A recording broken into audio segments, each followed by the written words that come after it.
Não danço forró, mas escuto forró bastante. Já conheço bastante forró já. E a Mas não maioria do danço. pessoal dança muito bem, né? Assim, é Danço, quase danço uma tudo. questão. Acho que vocês nascem. Para dar o início, eu queria, em primeiro lugar, agradecer imensamente a participação, o aceite, né, da Raquel Scalcon, professora Raquel Scalcon e professor Antônio Vieira. Acho que são duas pessoas extremamente qualificadas que vão contribuir muito para o nosso debate de hoje. A gente estava explicando um pouquinho antes para a professora Raquel que o giro processual penal ele nasceu como uma ideia assim bem de democratizar conhecimento, então ela é mais informal. A gente começou com debates específicos de artigos ou capítulos de alguns autores e com esses autores sobre seus próprios textos, né? E depois passamos a ter, a partir de debates paralelos e até mesmo de algumas questões que surgiram aqui, a gente passou a ver a necessidade de dialogar com a dogmática material e dogmática processual, a importância de realmente ter uma interlocução entre ambas. Então, surgiu assim o Papo Cruzado, a gente já está aqui na nossa 4ª edição, contando sempre com pessoas muito qualificadas. Então, vou fazer a parte da apresentação, um pouquinho de formalidade, né? A professora Raquel Scalcon é pós-doutora pela Universidade de Berlim, e tem doutorado pela Federal do Rio Grande do Sul, a URGS. É professora da graduação do mestrado profissional da FGV, na linha penal econômica, e é advogada. E o professor Antônio Vieira, mestre pela Universidade de Girona, da Espanha, professor de processo penal da UXAL e dos cursos de especialização da BD Conche do Rio de Janeiro e Curitiba, e membro fundador e ex-presidente do IBADBP, também atua como advogado. Então, acho que esse primeiro momento é realmente de um agradecimento do fundo do coração por vocês toparem participar dessa iniciativa independente. Então, é sempre muito difícil de dar continuidade e permanência com pessoas qualificadas e interessadas, ainda mais nessa lógica, dessa dinâmica tão rápida, cada vez mais catalisada, né, pela dinâmica pandêmica virtual. Então, acho que agradecemos muitíssimo por vocês cederem um pouco do tempo de vocês para comporem o nosso debate de hoje. Não sei se Carlos Helder quer fazer antes alguma fala, antes de passar a palavra, então, para vocês começarem o diálogo. Eu só queria agradecer também, a Dani já fez as apresentações, que bom, que é sempre difícil apresentar os currículos dos convidados. Só lembrando que o professor Antônio Vieira, ele está fazendo doutorado em Girona também. Não escutei a Dani falando. Mas, enfim, de todo modo, queria agradecer a Raquel, o Scalcon, a Denise, o Teuan, o Antônio, enfim, uma série de colegas que eu estou vendo aqui, o Marcos, o Felipe, a Emília, que participou conosco no encontro passado. Enfim, a ideia do giro é justamente essa, estava conversando agora há pouco com o pessoal anteriormente, que tem nos dado a possibilidade de conversar com gente do Brasil inteiro. Então, só aqui nesse breve momento, nós temos pessoas do Rio Grande do Sul, nós temos pessoas de São Paulo, Maceió, Bahia, Maranhão, enfim. E talvez nesse momento seja importante para a gente ter a participação dessas pessoas que estão distribuídas no Brasil inteiro, porque a gente acaba percebendo que cada um está estudando, trocando ideias. Isso, de alguma maneira, tem sido muito importante, tanto para mim quanto para a Dani, na construção das ideias, na construção da tese. Mas, de todo modo, obrigado mais uma vez, e eu agradeço em nome do Giro, Dani, e passo a palavra para a professora Raquel, o professor Antônio, a quem queira começar, fiquem à vontade.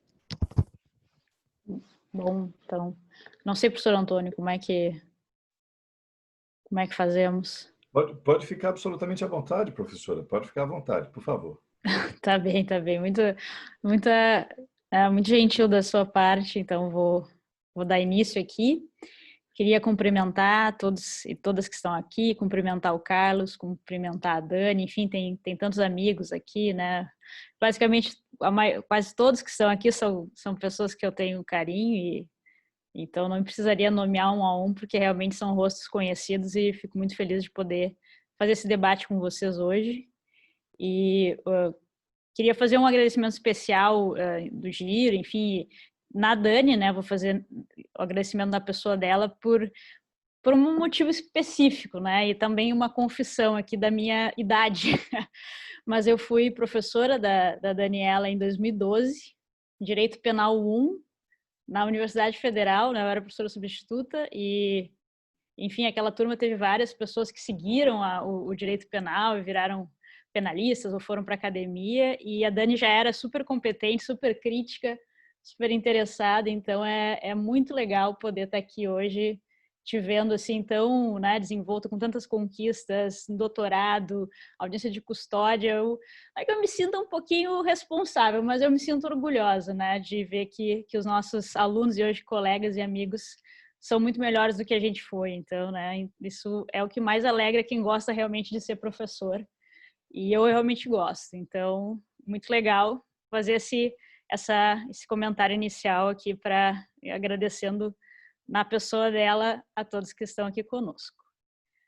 Bom, eu pensei, né, organizei de certo modo algumas ideias aqui para dividir com vocês, de um modo mais organizado, não fiz uma fala tão, digamos assim, tão livre, né? Eu pensei aqui algumas ideias que eu acho que a gente vai conseguir debater mais se eu puder falar de um modo um pouco mais organizado. Então, vou comentar aqui algumas coisas e acho que a gente pode, primeiro eu falo, depois talvez o professor Antônio, e depois a gente abre para um debate geral, né?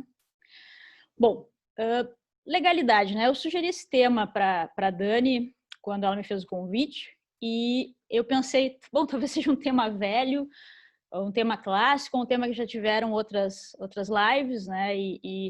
Então, até fiquei depois pensando se fazia sentido a gente discutir isso, né? Mas eu acho que legalidade é um tema que de certo modo nunca se esgota, então eu me convenci de que seria legal a gente poder debater isso hoje, né?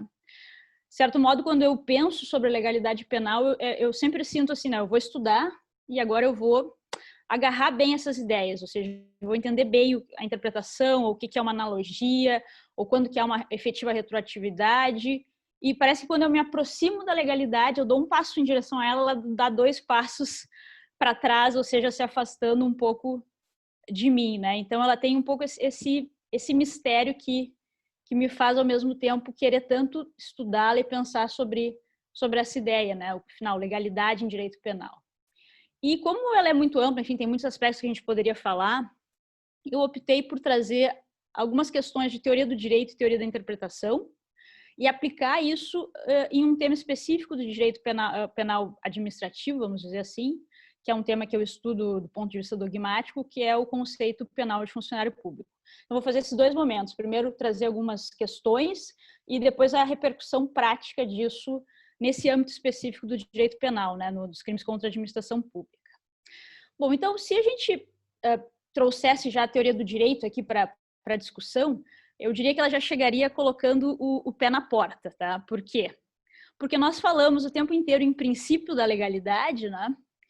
E ela nos diria assim, não, na verdade nós temos uma regra, não um princípio aqui de legalidade, né? Pelo menos tal como positivado no ordenamento brasileiro, né? Já que a Constituição diz, bom, não há crime sem lei anterior que o defina, enfim, etc. E talvez alguém perguntaria, será que faz sentido essa discussão, se é regra, se é princípio, enfim, uma discussão já um pouco desgastada? Olha, talvez não faça tanto sentido, talvez não seja tão importante. Acho que o importante é o que isso nos traz de certeza, ou seja, a única certeza é a legalidade, pelo menos em relação a crimes, né, tirando aqui questões de crimes contra a humanidade, que nós podemos discutir, mas a legalidade, fora isso, ela é um imperativo, ou seja, ela é a coisa mais próxima de um absoluto. Ela deveria ser algo realmente intransigente. Na prática, nós sabemos que isso não se dá dessa forma. E daí, um pouco o que eu quero tentar com a teoria do direito e da argumentação é mostrar ou compartilhar com vocês por que é tão difícil esse respeito na prática, ou mesmo, às vezes, afirmar se houve ou não, por exemplo, uma analogia. Isso por si só já é complicado. Nós sabemos, é proibido a analogia em direito penal contra o réu, sim, mas antes a gente tem que ver quando a analogia, definir o que é analogia, e às vezes isso na prática não é simples. Então, ainda que em abstrato nós concordemos todos, não pode analogia, dizer quando isso aconteceu é uma outra questão mais complexa. Tá? Então, acho que esse é o ponto primeiro, né? Então, de certo modo, o que eu estou dizendo é que a legalidade ela é misteriosa também porque nós não conseguimos agarrar a ideia central que está nela. Ou seja, e agarrar realmente aqui é o termo que eu quero usar, porque conceito, né? Conceituar em alemão vem do verbo agarrar, ou seja, conceituar é tornar algo tangível, é conseguir pegar. E parece que a legalidade um pouco, a gente tenta pegar e ela escapa da gente, né? E a pergunta, de certo modo, que eu trago é por que é tão difícil, né? Porque quando eu apresento, por exemplo, os meus alunos, ou mesmo falo da prática para os meus alunos, proibição, né, de costume, proibição de analogia, mandado de determinação ou taxatividade, anterioridade ou proibição de retroação, todos nós estamos em consenso, tudo parece lindo, tudo vai muito bem, mas quando a gente vai para o caso, nós temos dificuldade. Porque daí eles me perguntam, tá, mas o que é analogia? Tá, mas aqui houve uma analogia? Tá, mas qual a diferença entre analogia e interpretação? Qual a diferença entre interpretação e criação de direito? Quando que uma lei é determinada? Quando que ela é suficientemente determinada? Porque, afinal, nós usamos linguagem. Linguagem é sempre algo indeterminado, né? Ou seja, esses dias eu dizia para eles, né, os meus alunos que são paulistanos, que eles estavam encebando e eles não entenderam o que eu estava dizendo com isso. Ou seja, a linguagem ela é definitivamente indeterminada. E talvez alguns aqui também não tenham entendido o que isso quer dizer, mas depois a gente pode conversar. E daí eles perguntam, bom, mas retroatividade da lei, sim, mas o que importa é quando a lei entrou em vigor? Ou o que importa é o entendimento dos tribunais sobre essa lei? Principalmente considerando que esse entendimento, ele muda ao longo do tempo, ele é dinâmico, né? Então, tudo isso mostra realmente a dificuldade que é definir na prática a legalidade. Embora em abstrato nós estejamos muito em consenso sobre isso, a prática da legalidade é uma prática muito mais complexa do que parece. E por que eu acho que ela é mais complexa do que parece? Porque, na verdade, o que nós estamos discutindo aqui não é só legalidade em direito penal, mas sim o que significa o que acontece, ou o que significa quando o juiz interpreta ou aplica uma lei.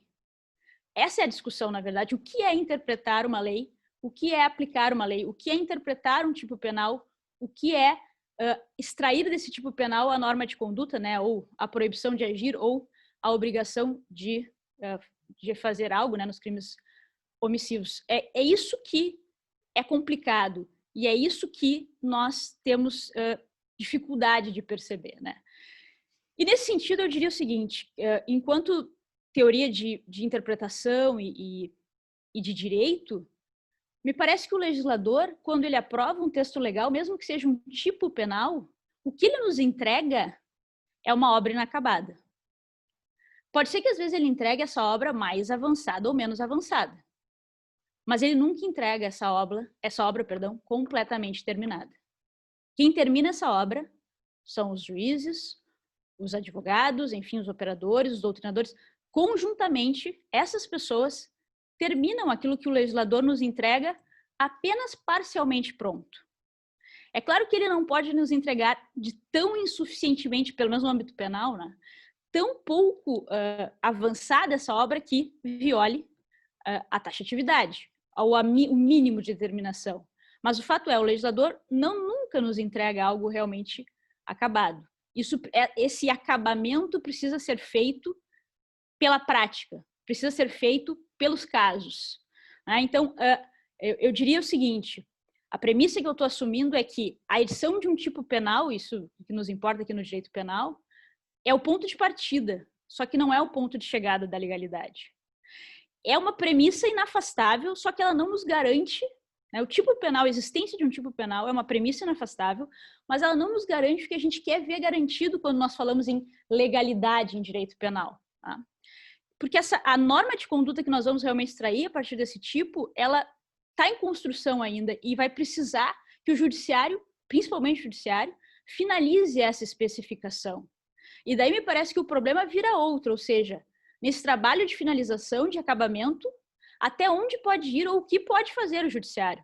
Ele pode transformar uma casa que tinha 2 janelas em uma casa com 4 janelas, ou seja, claro, aqui é uma metáfora, mas o que o judiciário pode fazer? O que é realmente interpretar nesse caso? Né? Bom, acho que o primeiro ponto, para mim, é que o judiciário, diante dessa situação, sabendo que as palavras têm vários sentidos, que os textos legais têm vários sentidos, um papel fundamental do judiciário vai ser explicitar qual dos significados ele está usando e por que esse significado e não outro. Porque o que eu enxergo na prática é que eles dizem, ó, o sentido é esse. São vários os sentidos possíveis. Eles não dizem quais são os sentidos possíveis, não dizem por que aquele sentido, e assim vai, assim as coisas vão indo. Vou dar um exemplo bem concreto agora, que é do âmbito do direito penal administrativo, né, dos crimes contra a administração pública. Lá no artigo 327 tem o conceito penal de funcionário público, tá? E tem lá no parágrafo 1º uma expressão que diz quem ocupa cargo, emprego ou função em paraestatal. Quando a gente vai ler esse artigo hoje, a gente pensa, nossa, o que é paraestatal? Ou seja, essa palavra por si só, sem o judiciário, ela já é complicada. Assim, quando nós lemos, ela já é uma palavra que não é do nosso vocabulário mais comum. Então, uma organização social é uma paraestatal, o SESI é uma paraestatal, o SESC é uma paraestatal, uma empresa pública é uma paraestatal. Enfim, o que é uma paraestatal? O que o legislador pensou quando disse isso e o que os tribunais complementam quando leem essa expressão? Bom, o fato é o seguinte, essa expressão estava já no Código Penal em 1940. Já tinha lá paraestatal, só que estava no parágrafo, então era parágrafo único. Hoje é parágrafo 1º. Na época do Código, o Código brasileiro copiou essa expressão da doutrina italiana, que falava em ente paraestatale, enfim, e colocou lá. Desde que isso foi positivado, inclusive no direito administrativo, assim, existiram debates infinitos sobre o que é paraestatal. Até Pontes de Miranda falou sobre isso. Tá?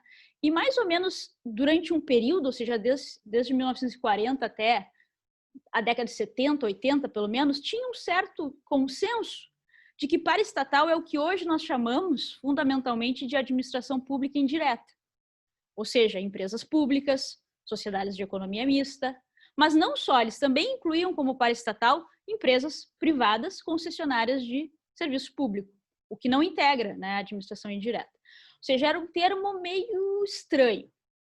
Se vocês olharem julgados do STF sobre funcionário público e crimes contra a administração pública, vocês vão ver o Aleomar Baleiro, Nelson Gri, enfim, vários falando que, né, quem trabalha, por exemplo, no Banco do Brasil é um empregado de uma paraestatal e, portanto, é funcionário público para fins penais.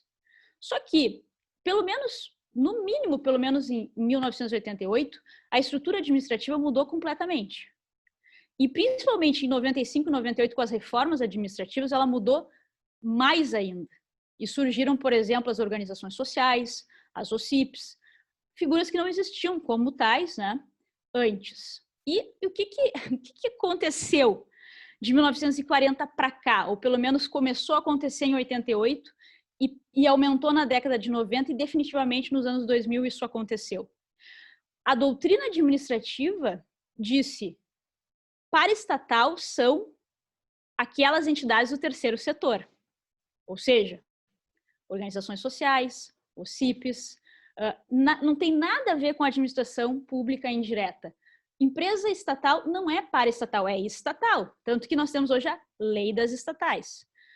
Então, o que aconteceu com esse termo que estava lá no Código desde 1940? Ele sofreu uma atualização no seu sentido, que o que antes era considerado paraestatal, hoje é incompatível com o sentido que é dado para o termo paraestatal. Ou seja, eu estou falando de um termo que mudou de sentido, mas não que mudou de sentido um pouco, mudou de sentido radicalmente, porque praticamente são os conceitos de paraestatal em 1940 e hoje são incompatíveis entre si. E o que aconteceu no STF, né? O STF, depois de 1988, ele continuou usando o termo paraestatal no sentido antigo, até que nos anos 2000 ele começou a perceber que, peraí, não é bem isso mais, e quando foram submetidos aos tribunais discussões sobre condição de funcionário público de dirigentes de organizações sociais ou OCIPs, por exemplo, que tinham contratos com o SUS, daí os tribunais perceberam o seguinte, opa, onde é que eu vou enquadrar essas entidades do terceiro setor?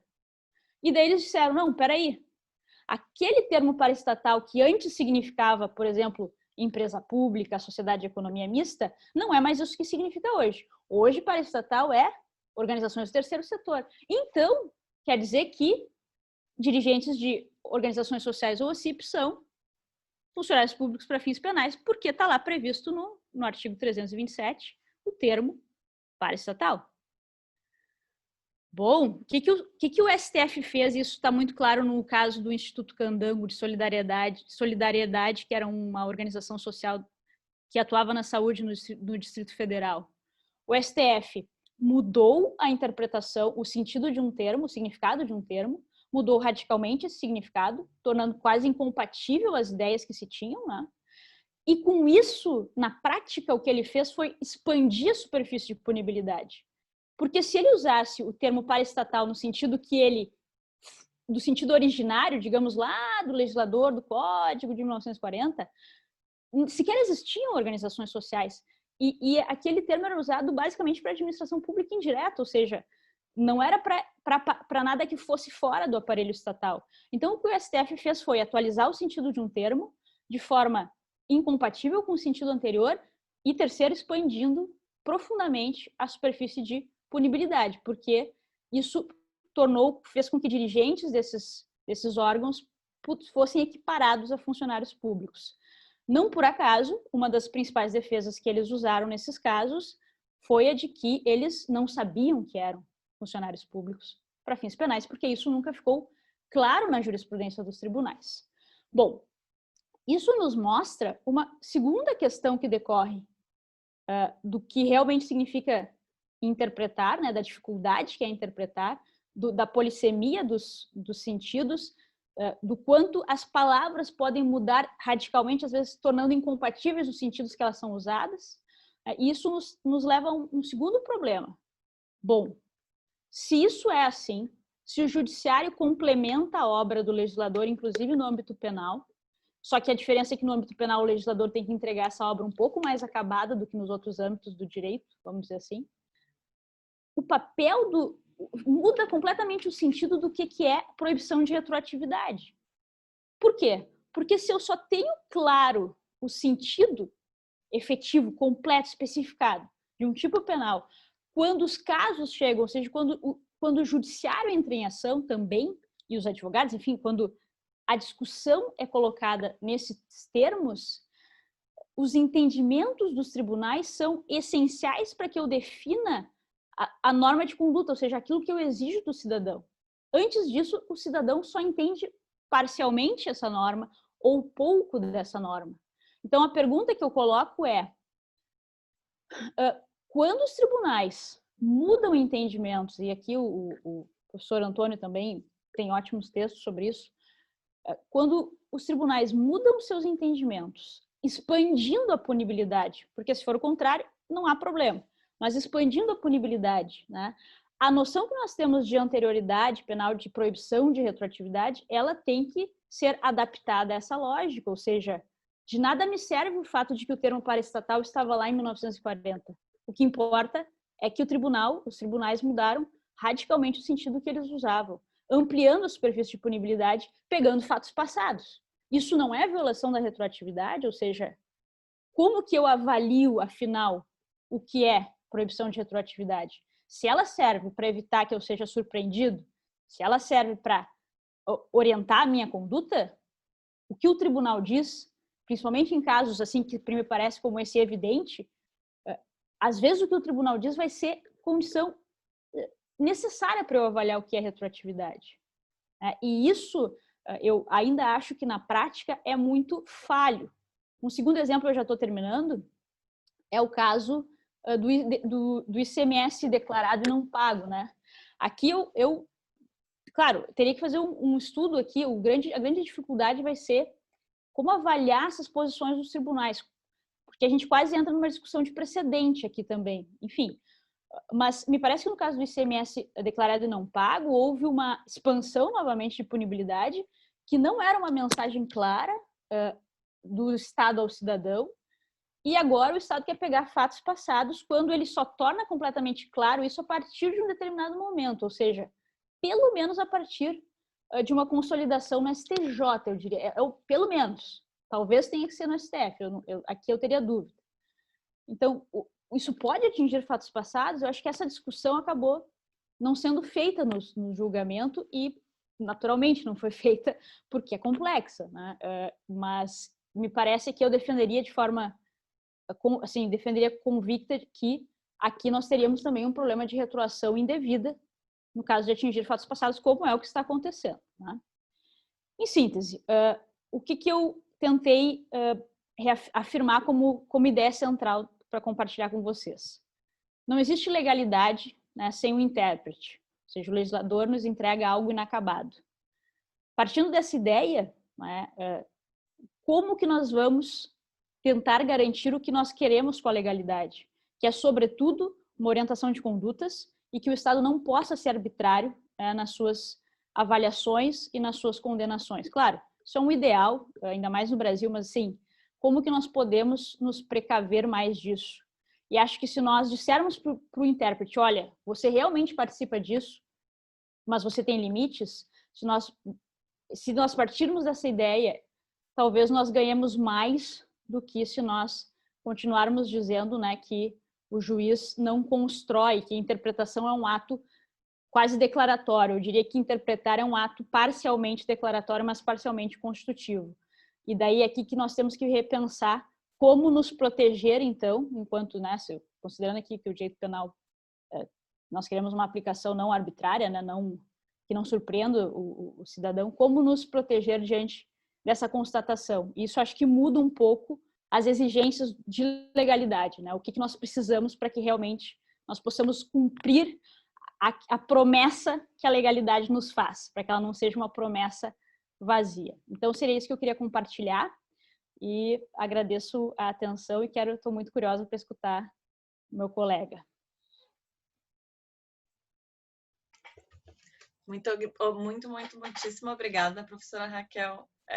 Já vou passar de imediato a palavra para o professor Antônio e lembrando às pessoas que estão assistindo que vocês podem fazer perguntas no chat ou depois a gente abre o microfone para, eventualmente, quem quiser fazer considerações. Então, professor Antônio, a palavra está com o senhor.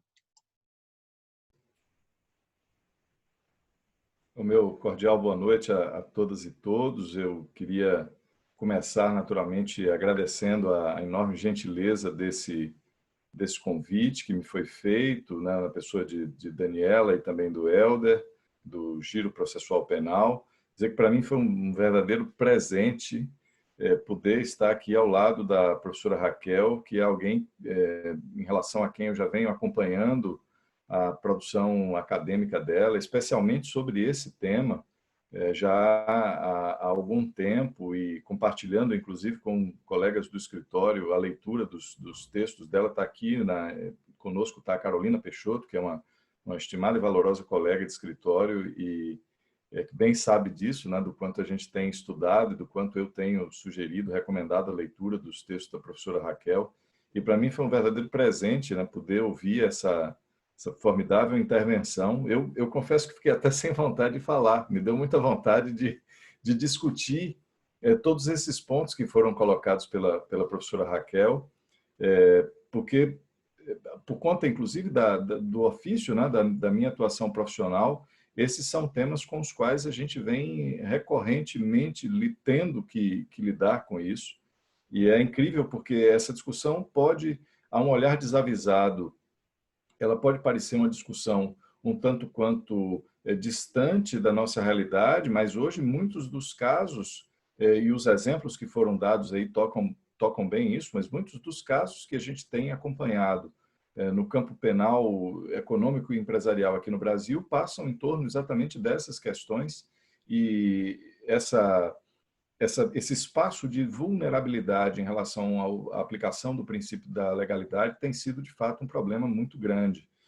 Eu venho há alguns anos trabalhando num caso, professora Raquel, em que se discute exatamente a possibilidade de enquadrar no conceito estendido de funcionário público para fins penais integrantes de uma OCIP, né, que não tinha absolutamente nada que ver nas suas atividades com a atividade típica da administração pública e que também seria, assim, absolutamente discutível, questionável, se não indevida mesmo, possibilidade de enquadramento como entidade paraestatal, ao menos, e aí é um problema ainda mais grave, né, porque da forma como funcionam os nossos tribunais e da forma como as pessoas trabalham também com jurisprudência, isso acaba sendo um efeito colateral meio inevitável, né?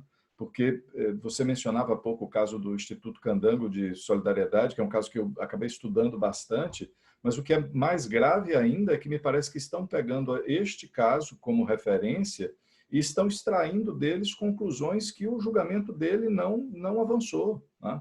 A discussão, por exemplo, que se travou no caso do Instituto Candango, nós estamos falando ali de uma OS que tinha contratos de gestão, inclusive com o poder público, então a discussão permeia por aí. Simplesmente extrair disso a conclusão de que todo e qualquer OCIP que receba algum tipo de recurso ou de verba por convênio, o que seja, do poder público, automaticamente autorizaria que os seus integrantes fossem considerados como funcionários públicos para fins penais, isso me parece realmente de uma arbitrariedade interpretativa muito grande, né? Mas no dia a dia são esses, dentre outros tantos, os casos com os quais a gente tem trabalhado, né?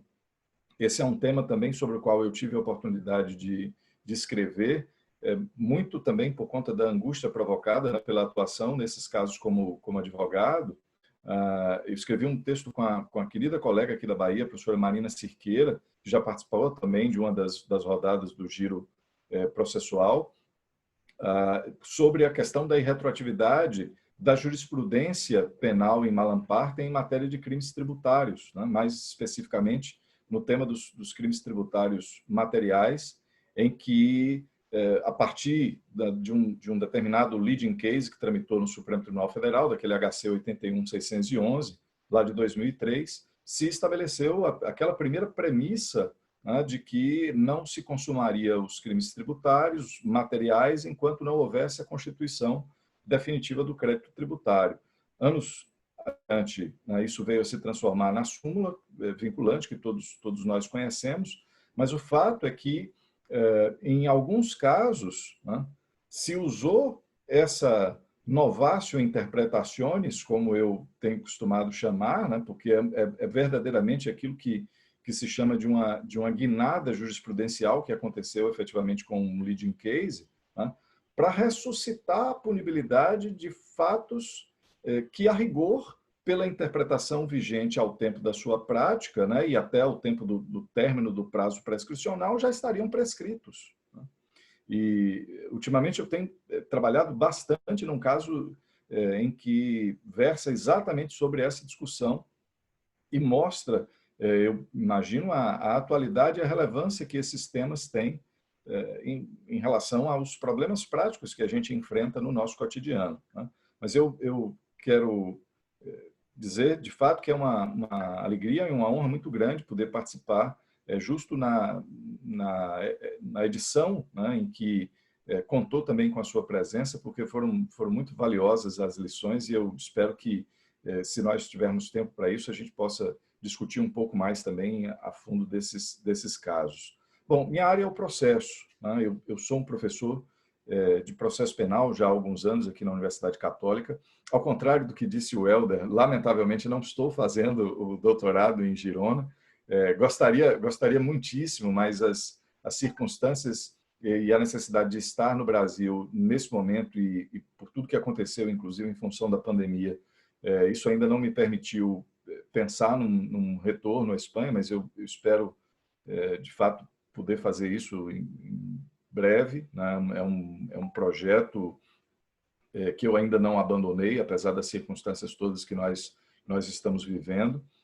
Mas eu dizia, eu sou um professor de processo penal, e há alguns anos, né, um dos temas que me chamou muito a atenção é a forma como se manejava de maneira muito diferente os ditos princípios penais em relação aos princípios chamados de princípios processuais penais. E essa inquietação começa exatamente num aspecto relacionado com o princípio da legalidade e mais especialmente, inclusive, na faceta da anterioridade, né? Com as consequências relacionadas à irretroatividade da lei e aos critérios de sua aplicação no tempo. Então, em 2004, já faz bastante tempo, portanto, escrevi um texto com o meu querido amigo Paulo Queiroz, que hoje é procurador regional da República lá em Brasília, mas que é um notável professor de direito penal, que eu imagino que muitos de vocês conheçam, em que nós abordávamos exatamente essa questão, ou seja, de que não é possível que se defenda com uma determinada conformação a legalidade em relação à aplicação das normas ditas de direito penal e não se faça o mesmo em relação às normas processuais, né? Naquela época, muitíssimo influenciados, principalmente pela doutrina de Alberto Binder, na Argentina, nós sustentamos já isso a partir de uma perspectiva em que, para nós, não fazia sentido essa distinção que a doutrina costumeiramente se vale, né, para diferenciar normas ditas penais de normas ditas processuais e ainda trabalhando também com a perspectiva de normas mistas, né? Da mesma forma, para nós também não fazia sequer sentido aquela discussão de dizer que existem normas processuais ditas materiais, né, na linha do que sustenta o professor Taipa de Carvalho, lá em Portugal, com muitos seguidores aqui também no Brasil. Porque, para nós, legalidade é uma coisa só, né? E a legalidade penal, né, com a sua razão de ser, de contenção do arbítrio, né, de ser uma trincheira democrática mesmo, para fazer referência ao nome que leva ao boletim do nosso Instituto Baiano de Direito Processual Penal, né? Uma trincheira democrática e um dique, efetivamente, de contenção da possibilidade de manipulação arbitrária do poder punitivo do Estado, né? Então, todas as razões que eu tenho para justificar que, em relação às normas penais, eu aplique um princípio da legalidade com todos os seus desdobramentos, né, falando de reserva legal, de legalidade estrita, de taxatividade de anterioridade, eu tenho tudo isso também com uma mesmíssima razão no processo. A única diferença que me parece ser possível de ser colocada é que, claro, no campo penal tem um item adicional que é a função motivadora da norma penal e a intenção que a norma penal tem de motivar comportamentos humanos, determinadas ações humanas. Mas naquele outro aspecto, que é tão importante quanto, que toca à legalidade, né, partindo da própria noção de tipicidade, com a noção de taxatividade, de anterioridade, tudo que nós temos que nos proteger em relação a isso no campo penal, nós temos também que fazer isso em relação ao processo, né? Não haveria razão para ser diferente. Aliás, o Binder diz isso com muita precisão, ele diz, olha, não há por que ser garantista num determinado momento em que se incrimina as condutas, em que se comina as penas, e não ser no outro, né? No momento em que se diz como se desenvolverá o processo, né? Como a persecução penal será conduzida, né? Em ambos os instantes, tanto no que toca à definição das condutas que serão consideradas criminosas e das penas que lhes serão correspondentes, e também no momento como se define como deve se desenvolver o processo, é preciso respeitar o princípio da legalidade em todas as suas acepções, de reserva legal, de estrita legalidade, de taxatividade e de anterioridade. Por isso é que, para nós, desde lá atrás, de 2004, né, não faz absolutamente nenhum sentido discutir a natureza jurídica da norma, né? Se ela é de execução penal, se ela é de direito penal material ou se ela é processual penal. O que interessa é saber se, em palavras que podem ser colocadas de outra forma, mas, enfim, se essa norma é mais garantista ou se ela é menos garantista, né? Em outros termos, se é uma novatio legis in melius ou se é uma novatio legis impeius. Se é uma novatio legis impeius, ela não deveria retroagir, seja no que toca à incriminação das condutas, à cominação das penas, ou também à disposição de como se desenvolve o processo. Se é uma novatio legis in melius, ela deveria retroagir, independentemente de qual seja o campo do direito, né, de que nós estejamos falando. Por várias razões, né? Mas naquela época, uma coisa que me chamava muito a atenção é que a maior parte das reformas legislativas que nós vínhamos tendo eram reformas legislativas que vinham mexendo na ordenação do processo, e não propriamente na parte dita penal material, né? Nós vimos num período em que, a partir da Constituição de 88 em diante, até ali no início, pelo menos, dos anos 2000, a maior parte das alterações legislativas, elas diziam respeito à conformação do processo e, muito especialmente, a questões relacionadas à prisão provisória, que é, como todos sabemos, o ponto mais agudo do processo, né? Mais adiante, isso veio também dizer respeito a tantos outros temas, dentre os quais eu mencionaria aqui, por exemplo, a questão do próprio direito a recurso, né? Uma dessas normas processuais em que houve esse tipo de discussão, se era possível haver ou não retroatividade, foi simplesmente uma norma que eliminou do ordenamento jurídico uma determinada espécie recursal, né? E foi exatamente o protesto por novo júri, né? E o que justificou, inclusive, que houvesse uma discussão em torno disso, que acabou chegando até o Supremo, mas, se a minha memória não me falha, essa questão acabou sendo resolvida até monocraticamente no Supremo, não chegou a haver julgamento colegiado em relação a isso, mas era o tema do caso Nardoni, né, em que o casal que foi acusado de cometer o crime teria praticado o crime antes da entrada em vigor da lei que extirpou o protesto por novo júri, e que depois, quando eles foram condenados no julgamento, que tiveram uma pena superior ao limite legal imposto e que apresentaram um pedido de um novo julgamento, isso lhes foi negado na primeira instância e eles foram discutindo isso no Tribunal de Justiça de São Paulo, depois no STJ, e chegaram até o STF com essa discussão. Lamentavelmente, aqui no Brasil tem essa questão, né? Talvez em outros países também, mas tem caso bom e caso ruim para que determinados temas sejam discutidos. Esse caso era o pior caso em que uma matéria dessa natureza poderia ser discutida, né? Por conta de toda a comoção que girava em torno disso, por conta do que isso significaria em termos de revolvimento do caso, né? Em termos práticos, dizer que a lei processual penal não poderia retroagir, né? Que um recurso que antes estava previsto teria ultratividade, significaria, na prática, dizer que ia ter que ter um novo julgamento, né? E essa altura do campeonato é importante deixar claro, né? Não sejamos ingênuos. Não sei se esse era um preço, efetivamente, que todas as instâncias estavam dispostas a pagar.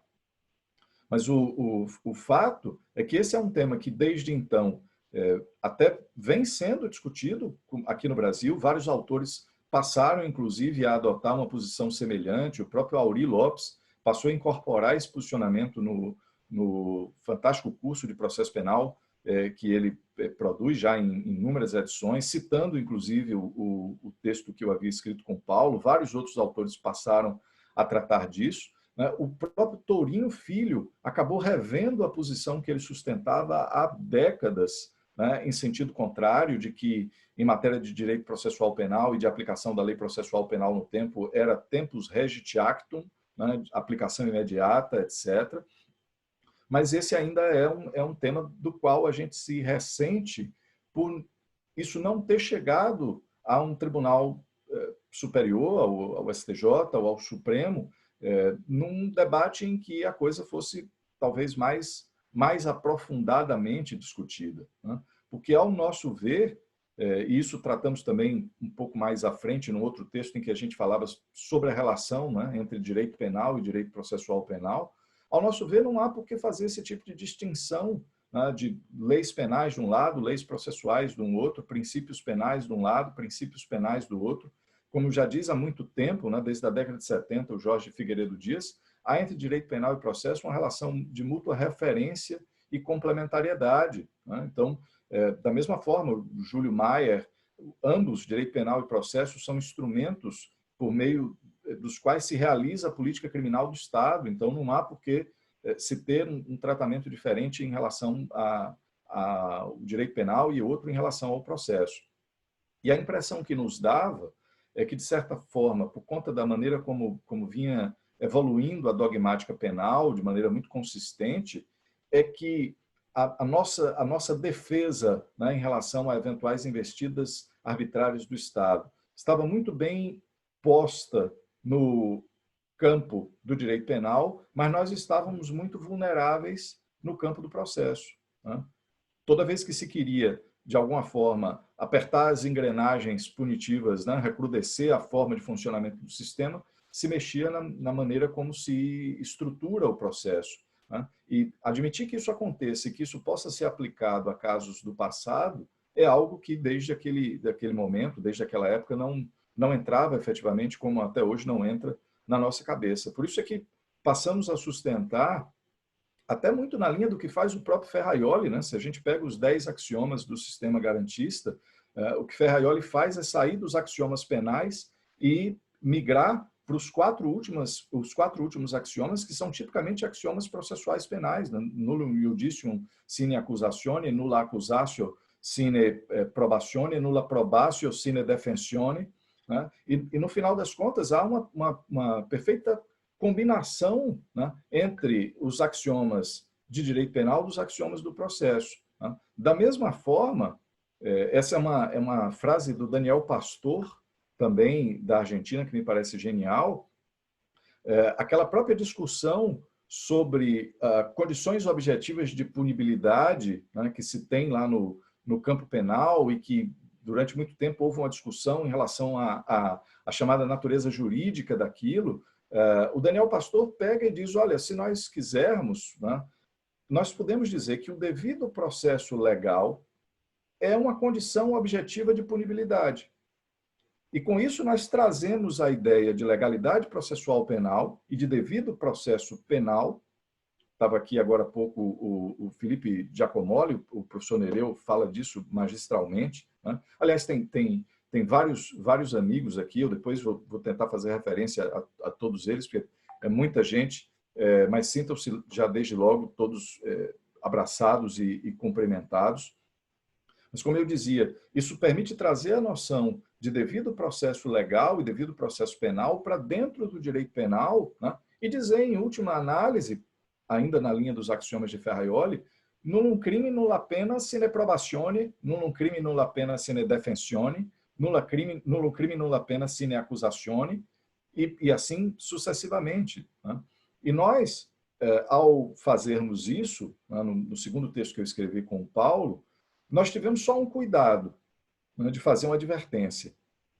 E é curioso isso, porque Paulo depois começou a usar, isso está inclusive no manual dele, nos textos mais recentes em que ele tem escrito, ele usou uma expressão muito próxima, mas nós fizemos a nossa advertência lá, né? Nós não estamos com isso querendo defender ou nos mostrando como entusiastas do chamado sistema integral de direito penal e de processo penal, né? E a professora Raquel já deve estar antevendo do que eu estou falando, né?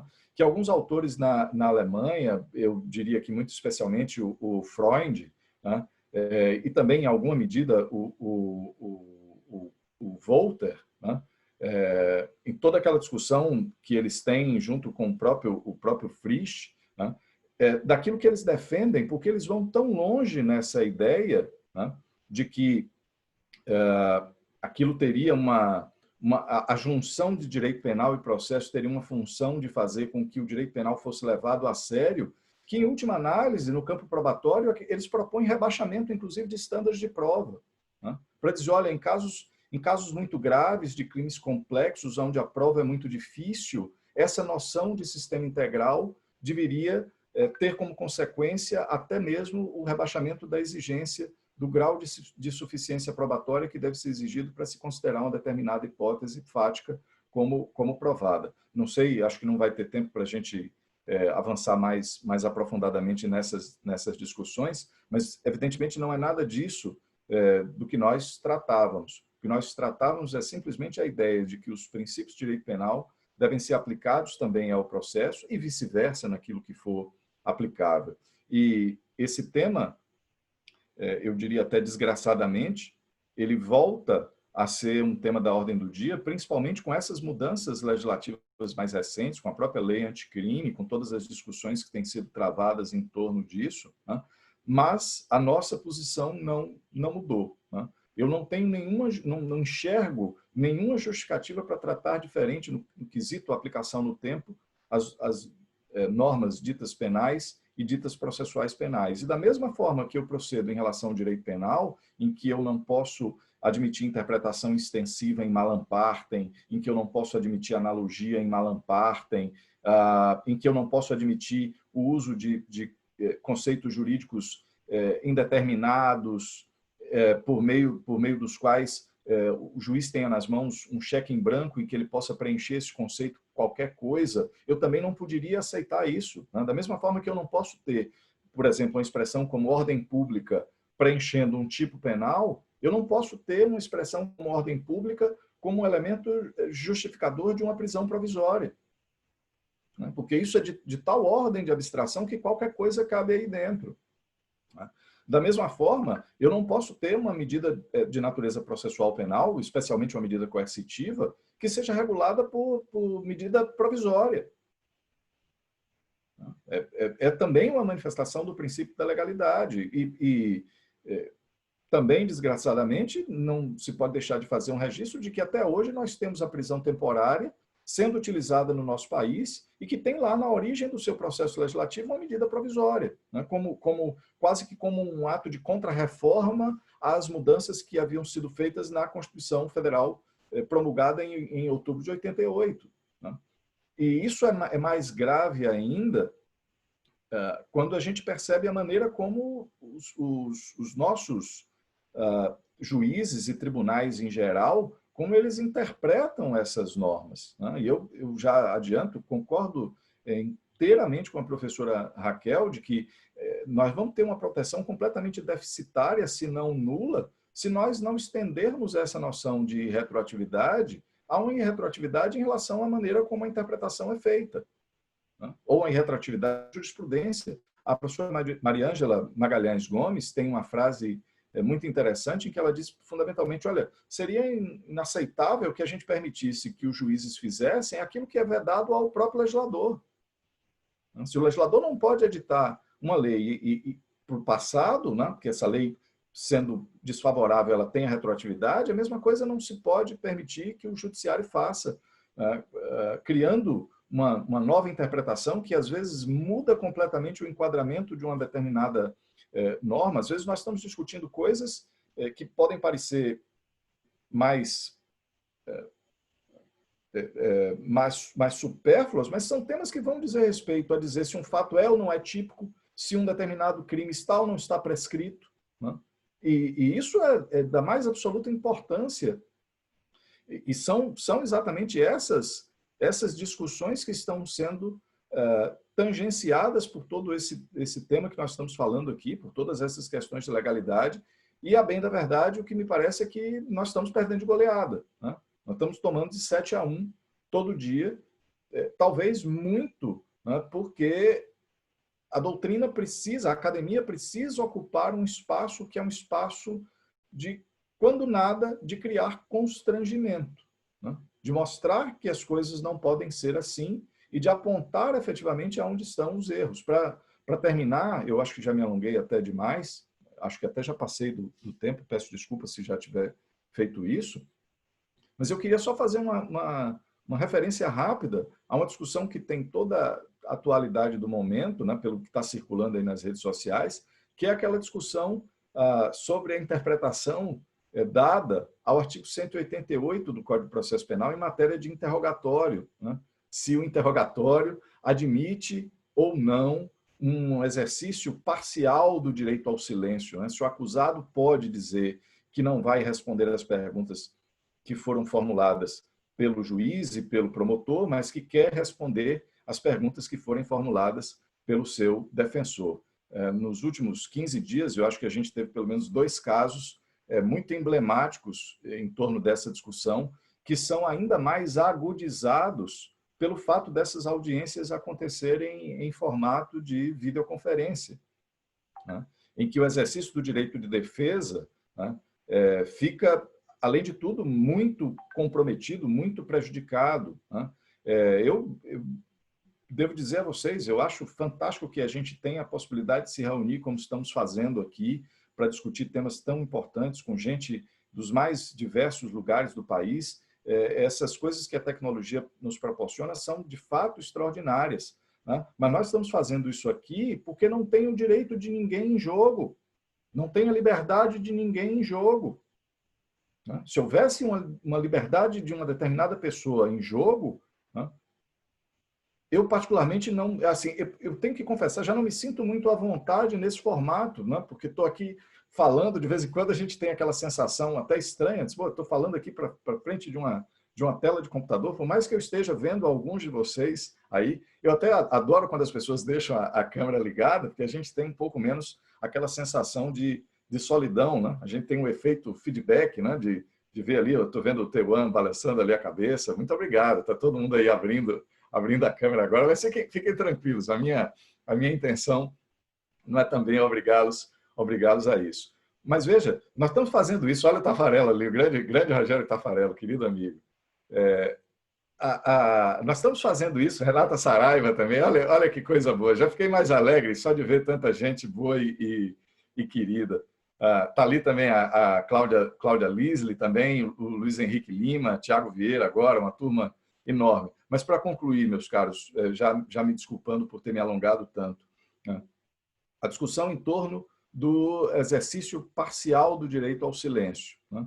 E aí uma das coisas que se disse num desses vídeos, né, a interpretação lá que o juiz deu, já que a gente está discutindo legalidade, interpretação, etc., diz que, olha, o Código de Processo Penal não autoriza que o defensor do acusado faça perguntas, né? Então, por isso, já que o senhor não vai responder as perguntas do juiz, eu vou encerrar o interrogatório, porque não vai haver o que esclarecer se não haverá respostas às perguntas do juízo, né? Porque o artigo 188 fala em questões a serem esclarecidas.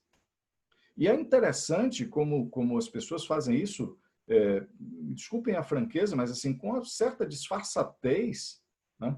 Porque lá no artigo 212, quando se fala de uma atuação suplementar do juiz após as perguntas da acusação e defesa, também se fala nos mesmos esclarecimentos, e o que a gente vê é que os juízes às vezes fazem perguntas em maior quantidade, com maior tempo de duração, e às vezes mais incisivas até mesmo do que as próprias perguntas da acusação, né? E se for bobear, os mesmos juízes que fazem as perguntas depois dos questionamentos feitos pela acusação e defesa no depoimento de testemunha, são esses que estão falando agora que defensor e promotor não fazem perguntas, são só esclarecimentos. Isso é inaceitável, né?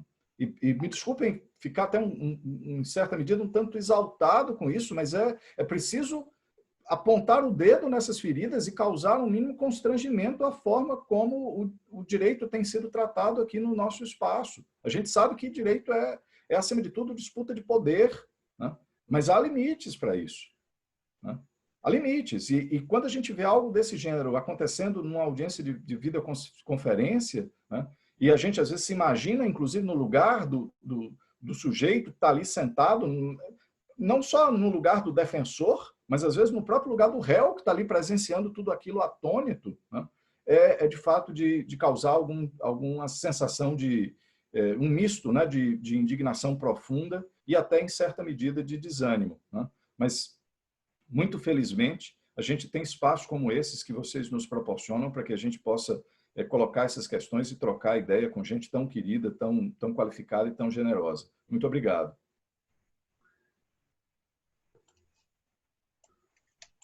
Muitíssimo obrigada, professor Antônio Vieira. Foi muito rico ouvi-los, tanto ao senhor como à professora Raquel. Eu já tenho uma pergunta para jantar, não sei se antes a professora Raquel gostaria de fazer alguns comentários ao professor Antônio Vieira, não sei se... Muito brevemente, só um comentário e também, né, aqui cumprimentando todos os amigos e amigas que estão aqui, é muito bom vê-los, né? Não, um comentário que eu concordo com essa ideia principal que foi defendida, eu concordo totalmente. Também acho que o critério tem que ser se a inovação afeta ou não direitos e garantias fundamentais, não importa se isso é uma questão, a questão não é se é processo, enfim, o que importa é se direitos ou garantias fundamentais são atingidos, né? E se sim, se há uma redução do seu núcleo de proteção, essa lei não poderia retroagir. E daí eu me lembro de primeiro artigo, aquelas alegrias do início da carreira. O primeiro artigo que eu publiquei depois de formada foi um artigo no boletim do IBCCRIM sobre a lei que permitia a fixação do valor mínimo do dano, né, que na época, então, eu era servidora do TRF4 e disse no gabinete, defendi que isso não poderia ser aplicado retroativamente e perdi feio, digamos assim, né? E fiquei muito incomodada e resolvi escrever um artigo criticando essa ideia, né? Enfim, depois acabei me exonerando no tribunal, naturalmente, porque se explica. Mas aprendi bastante também com aquele período, tenho grandes amigos de lá. Mas então é um pouco essa discussão, aquela inovação, ela tem um efeito em termos de trazer uma competência cível para o âmbito penal, e o efeito que isso tem até hoje, que nós sabemos, inclusive para fins de progressão de regime. Assim, ou seja, o efeito que essa questão da fixação do valor mínimo do dano teve desde então é enorme, e não havia nenhuma preocupação, se diz que era uma lei processual, e se aplicou a fatos passados, né? Então, eu concordo totalmente e fico... Assim, achei muito interessante os seus apontamentos sobre a questão dos termos vagos também no processo, principalmente ordem pública, e o que isso provoca, né, na prática, né, do direito penal e processual brasileiro, enfim, o quão grave, quantas pessoas são presas em razão disso, ainda que cautelarmente. E fico também muito feliz pelas referências ao estudo de alguns textos que eu escrevi sobre funcionário público, condição de funcionário público, e realmente eu estava preocupada com algumas questões práticas, não sei o quanto isso pode ajudar, mas eram casos concretos que realmente me incomodavam muito, mas depois será um prazer nós continuarmos, num outro momento, enfim, por outros canais, continuarmos discutindo isso. Eu parei de falar, viu? Por favor. Seria só isso, e cumprimentar novamente a professora.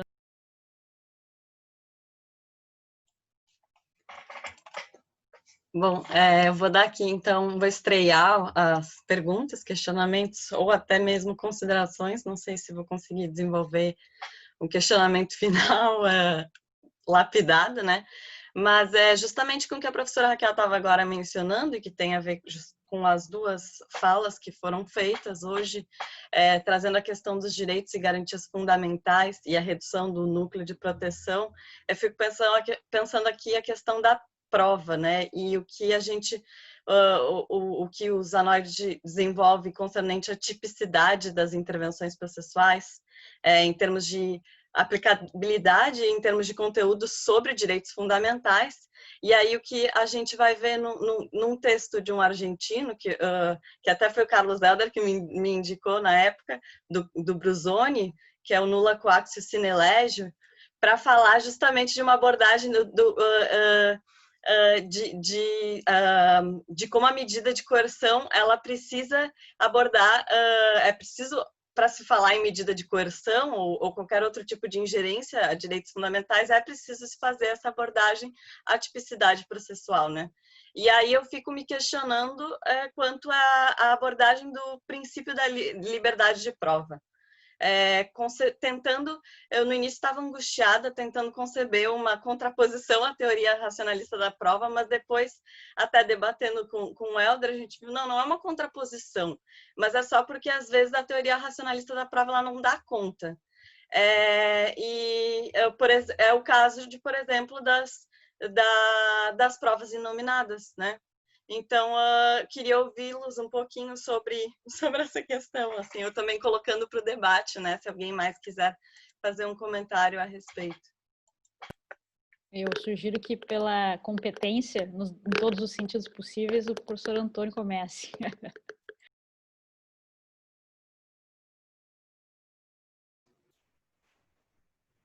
Eu vou aproveitar mais uma vez só para saudar amigos queridos que estão aqui. A Camille Eltz de Lima está aqui também, o meu queridíssimo amigo Alexandre Wunderlich, estou vendo aqui agora também, então meu grande abraço a todos vocês.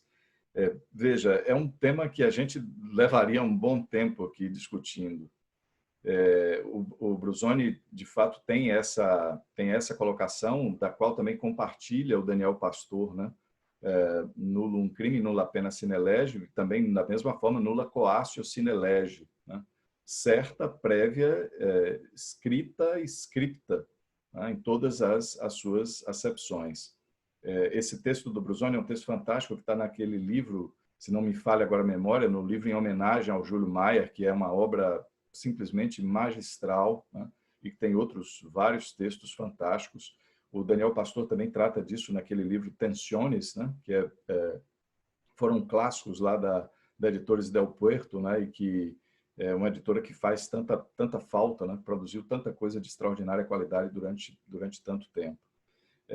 Sobre a questão da teoria racionalista, de fato, a Daniela Acatino, do Chile, tem um texto até interessante debatendo essa questão, né? Porque agora, quase como uma provocação, somos todos racionalistas. Mas estou efetivamente convencido que a teoria racionalista ou concepção racionalista da prova, ela é um grande avanço do ponto de vista de limitação do arbítrio judicial, do decisionismo, especialmente em relação à chamada tradição psicologista da prova, ou concepção persuasiva da prova. Acho que ainda há muitos pontos por desenvolver. Tá?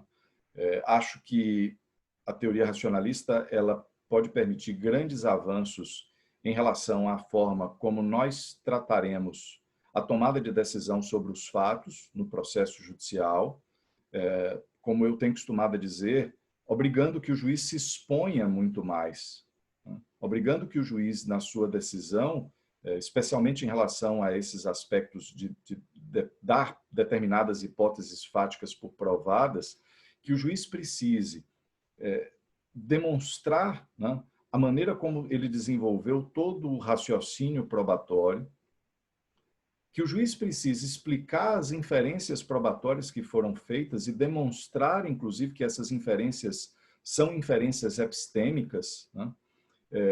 Eu tratei pontualmente disso num texto que escrevi com meu querido amigo, irmão, sócio, irmão no sentido fraternal mesmo da palavra, no sentido figurado, né? Porque não somos irmãos de sangue, embora as pessoas até pensem que sim, que é o Lorival Vieira, que é meu sócio do escritório, e com o Tiago Vieira, não esse Tiago que está aqui embaixo, mas o outro, que é o sobrinho, embora, como os dois são Tiago Vieira, eu tenho que confessar que eu não sei qual dos dois está aqui nos assistindo ao vivo. Mas nós escrevemos, coincidentemente, num livro publicado em homenagem ao nosso querido Alexandre Wunderlich, aos 20 anos de docência que ele completou, em que a gente acaba tratando desse tema a partir, inclusive, de um trabalho fantástico de Janaína Matida e Raquel Erdi, em que é um artigo que elas tratam magistralmente de inferências probatórias.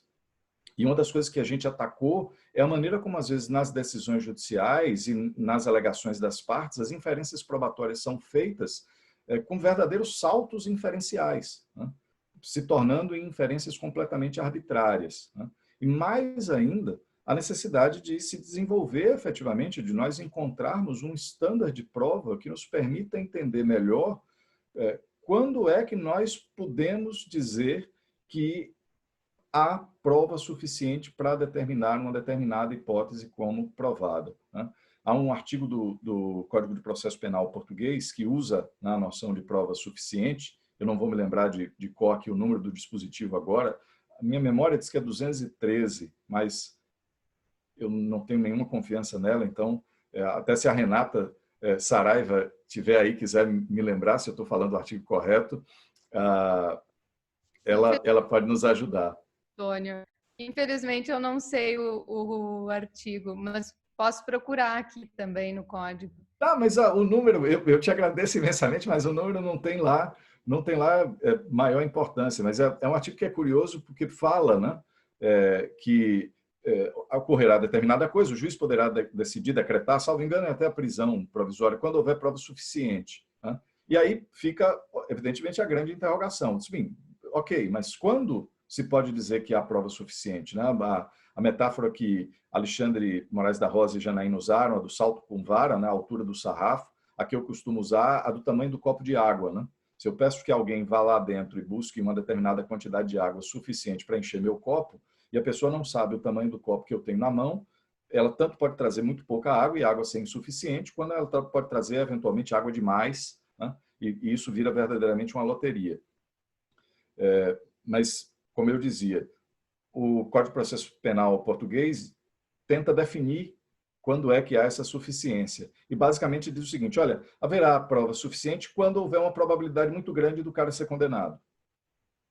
Em outras palavras, é isso. Ou seja, não diz absolutamente nada sobre isso. Né? Nós continuamos sem nenhuma definição que nos ajude, né? E isso é uma temeridade, porque isso deixa nas mãos do juiz, no momento da valoração da prova, né, uma possibilidade absurda dele simplesmente dizer a prova foi suficiente, me convenceu. Né?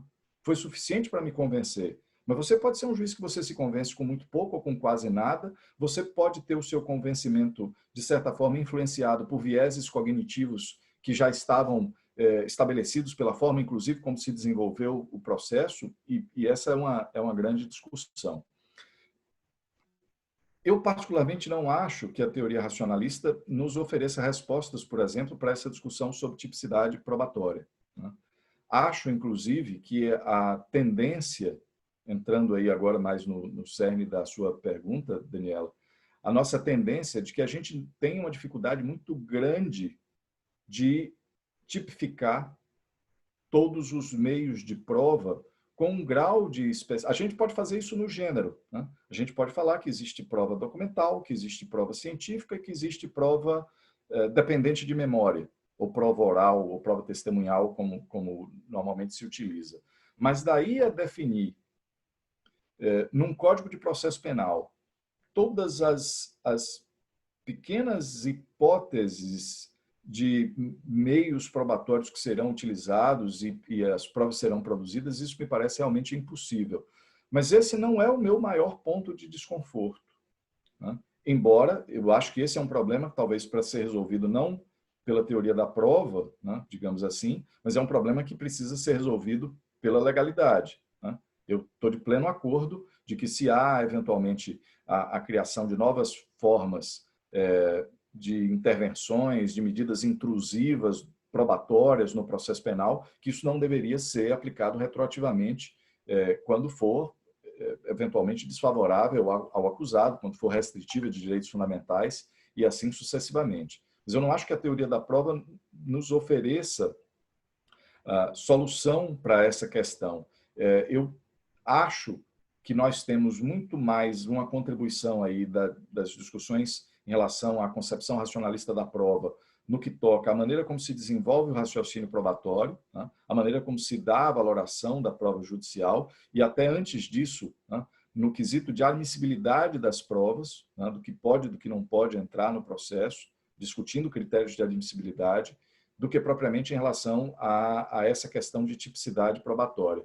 Mas acho que esse é um problema, sim, que também não é não é um problema em relação ao qual nós não devamos nos preocupar, mas me parece que isso precisaria, sim, ser resolvido pelo princípio da legalidade.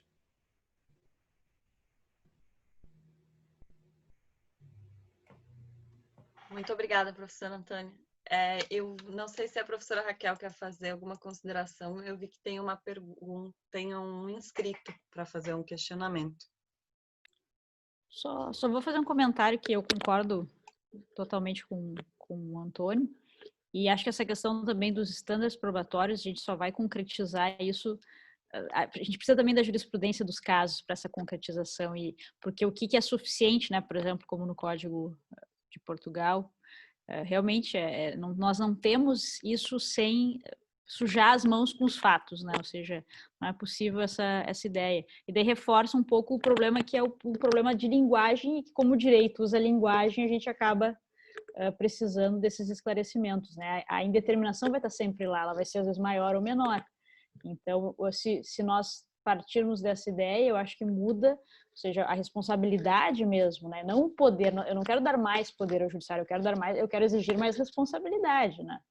Então, vamos ver, enfim, mas eu vou, acho que passar diretamente já para o Teuan, posso passar já? Então, por favor, meu querido amigo, muito bom revê-lo aqui. Olá, boa noite, pessoal. Boa noite, professora Raquel, professor Antônio, Carlos Helder e Daniela, parabéns pela iniciativa. Eu acho esse projeto incrível e é a segunda vez que eu estou participando aqui e pretendo vir em todas as outras, se assim for possível. E, Daniela, eu também tive o prazer de ter sido aluno da professora Raquel. Eu não tive a chance de ter sido aluno dela na graduação, mas eu fui na pós e valeu muito a pena. Então, imagina o privilégio que você teve na sua graduação. E eu estava ouvindo um pouquinho do professor Antônio, ele mencionou o caso do protesto por novo júri, que foi reformado em 2008, né? E ali, naquele momento, a gente estava passando por uma fase difícil no Brasil, né? Enfim, principalmente nessa questão do júri, e o júri do momento era do casal Nardoni. E a tese do protesto por novo júri acabou chegando nos tribunais e indiretamente se discutia também se Alexandre Nardoni teria direito a protesto por novo júri, né? Porque, afinal de contas, o crime teria sido antes da reforma, mas o julgamento teria sido depois e, portanto, ele não teria mais o direito a protesto por novo júri. É aquilo que a Flávia Raal costuma dizer para a gente no escritório, que a tese era boa, mas o caso era ruim para subir com isso no tribunal, né? Para poder tentar levar e fazer com que aquelas pessoas que cometeram crime antes de 2008 poderiam ter a oportunidade do protesto por novo júri. Eu estou dizendo isso porque eu me lembrei, Raquel, da tese que o Supremo vai julgar agora, da clemência. E uma das discussões que está colocada ali, inclusive eu sei que você trabalha no parecer do BCCRIM e tem ali essa questão a respeito da impossibilidade do recurso do Ministério Público quando a absolvição ocorre pelo quesito genérico. Eu acredito muito nessa tese, eu acho que ela faz todo sentido. Inclusive, eu estava pesquisando recentemente, vi que o ministro Rogério Schietti já defende essa posição no STJ há algum tempo. E para mim é óbvio que se é íntima convicção, não tem como ser manifestamente contrária à prova de nada, porque sentimento não se faz prova. Portanto, não faria sentido de fato que esse recurso não existisse. Mas para não me alongar muito, Raquel e professor Antônio, eu queria colocar a pergunta da seguinte maneira: se eventualmente o Supremo Tribunal reconhece a nossa tese de que não cabe recurso ministerial quando a absolvição é pelo quesito genérico, como ficariam os casos das pessoas que já foram condenadas em um segundo plenário a partir de um recurso da acusação? Essas pessoas teriam sido condenadas a partir de um julgamento inválido ou injusto, ou a partir de um recurso que não existia? E aí, tentando calibrar, né, aquilo, retomando o que a Flávia sempre nos diz no escritório, como fazer essa tese ser boa e o caso não ser ruim? Porque se a gente defender que, desde sempre, pelo princípio da legalidade, o Ministério Público não poderia ter recorrido contra o quesito genérico, a rigor, esses julgamentos todos, esses segundos julgamentos em que houve uma condenação e, portanto, já não caberia mais o recurso, né, do 593.3D, e, portanto, essas pessoas não teriam muito o que fazer, a não ser anular esse julgamento, né? E aí uma saída honrosa para o STF, penso eu, seria uma modulação de efeitos, reconhecendo a tese de que o Ministério Público não pode recorrer contra o quesito genérico, mas não pode ir daqui para frente, em que pese a reforma ser de 2008, né? E queria pensar um pouquinho, a partir daquilo que a Raquel falou também, do princípio da legalidade, né? Essa é aquela legalidade que a gente vai dar o braço a torcer para desconsiderar que houve uma violação do princípio da legalidade para os casos que já passaram, com uma chance de que o Ministério Público não possa mais recorrer contra o quesito genérico daqui para frente? Seria essa uma solução? E aí eu queria ouvir um pouquinho. Obrigado, gente. Parabéns, foi ótimo.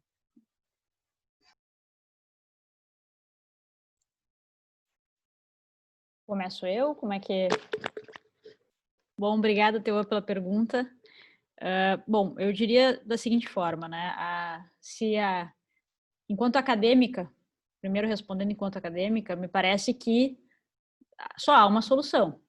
Assim, se é inconstitucional, não há que se modular, ou seja, a modulação de efeitos, que é uma ideia trazida da Alemanha, ela serve para a seguinte questão na Alemanha, que o tribunal usa lá, para evitar que uma declaração de inconstitucionalidade, eventualmente, principalmente as parciais, né, ela torne mais inconstitucional a situação. Por exemplo, digamos que a administração pública concedeu um benefício só a alguns servidores. Esse benefício era devido, era necessário, mas ela concedeu parcialmente a só alguns.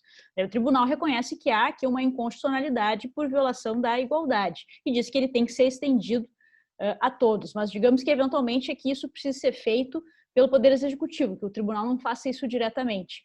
Se ele reconhece que é inconstitucional essa lei por violação da igualdade, em tese todos perderiam os direitos já concedidos. Mas o que ele diz? Não, eu vou modular os efeitos porque está parcialmente correto o que o Estado fez, ele só precisa complementar. Então, a modulação de efeitos serve para, a partir de uma declaração de inconstitucionalidade, eu não gerar algo pior do que eu tenho. Não é o caso. Ou seja, se nós entendemos que realmente, e a base da discussão não é só legal, é principalmente constitucional, ou seja, o que é soberania do júri, o que é plenitude de defesa, etc. Se nós entendermos, então, que era inconstitucional, e é preciso dar uma interpretação conforme aquele fundamento recursal, e de modo que a acusação não possa recorrer quando há uma absolvição, ainda que contrária ou não, né, à prova dos autos, me parece que não é possível, do ponto de vista, ao menos, da lógica do direito, né, da unidade, da coerência do direito, dizer que isso não deve retroagir. Isso deve retroagir. Esse é o custo do critério. Ou seja, seguir um critério tem um custo. E esse seria o seu custo. O problema é que, no Brasil, nós adotamos essa ideia de modulação de uma forma muito ampla, um pouco do tipo, bom, nós não vamos pagar todos os custos do reconhecimento de certas inconstitucionalidades.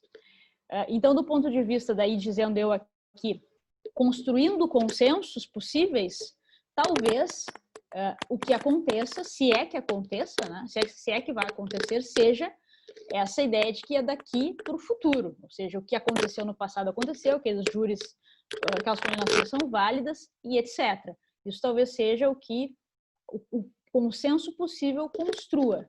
Mas aí é que fala, enfim, a advogada, mas não a acadêmica. A acadêmica discorda disso. Há um custo de seguir, de respeitar direitos fundamentais. Esse custo é melhor do que não respeitar. Né? Então, essa é a minha visão quanto ao ponto. Né? Enfim, mas vamos ver o que o Supremo vai fazer em relação a isso. Né? Não, talvez tenhamos... Acho que temos chance nessa tese, acho que temos chance. Considerando principalmente que é um recurso de fundamentação vinculada, enfim, que o tribunal, né, quando recebe esse recurso, ele tem uma cognição parcial, mas exauriente, acho que não vejo, não é possível pensar num recurso da acusação. E o que aconteceu até então é uma inconstitucionalidade. Agora, o custo disso é que, às vezes, é duro de arcar, mas também é por não pagarmos os custos que chegamos até onde chegamos enquanto país, ou seja, a crise em que nos encontramos é porque nós fomos sempre tentando pagar o custo menor, ou seja, reduzir os custos. Mas isso, a longo prazo, gera algo muito pior. Essa é a minha leitura. Não sei o que o Antônio pensa. Eu concordo em todos os termos. A pergunta foi excelente, por sinal, e concordo em todos os termos. A minha posição é muito semelhante. Eu sei que, às vezes, a gente, como advogado, se vê diante da necessidade de um certo agir estratégico para obter determinadas conquistas que são relevantes, e, às vezes, isso nos custa também abrir mão de certas coisas, mas, como acadêmico, a posição seria mesmo uma posição de intransigência, de que teria que pensar nos casos que estão em andamento de rever as decisões, né, manter, restaurar a decisão do primeiro julgamento, e nos casos em que há condenação, pensar inclusive em revisão criminal, indo às últimas consequências. Né? E é curioso porque as pessoas têm uma certa dificuldade quando isso toca a questões de natureza processual, né? como se fosse mais complexo fazer essas arrumações, né, de aplicação no tempo de uma nova lei, em alguns casos dando ultratividade à lei velha, etc. Mas é igualzinho no penal. No penal é assim, né? Quando há um processo de descriminalização de uma conduta, isso tem impacto efetivamente nos casos que estão lá encerrados, né? Quando acontecem esses processos de descriminalização, para lembrar que agora o nosso queridíssimo professor Raul Servini, que por sinal faz aniversário na data de hoje, quando acontecem esses processos de descriminalização, os efeitos são esses. São esses, e no processo não teria por que ser diferente, né? Eu acho que é só um pouco de uma certa resistência conservadora que a gente tem de certa forma, achar que vai ser mais difícil, porque nós não estamos habituados a fazer, mas isso, em algum momento, precisa ser superado, né?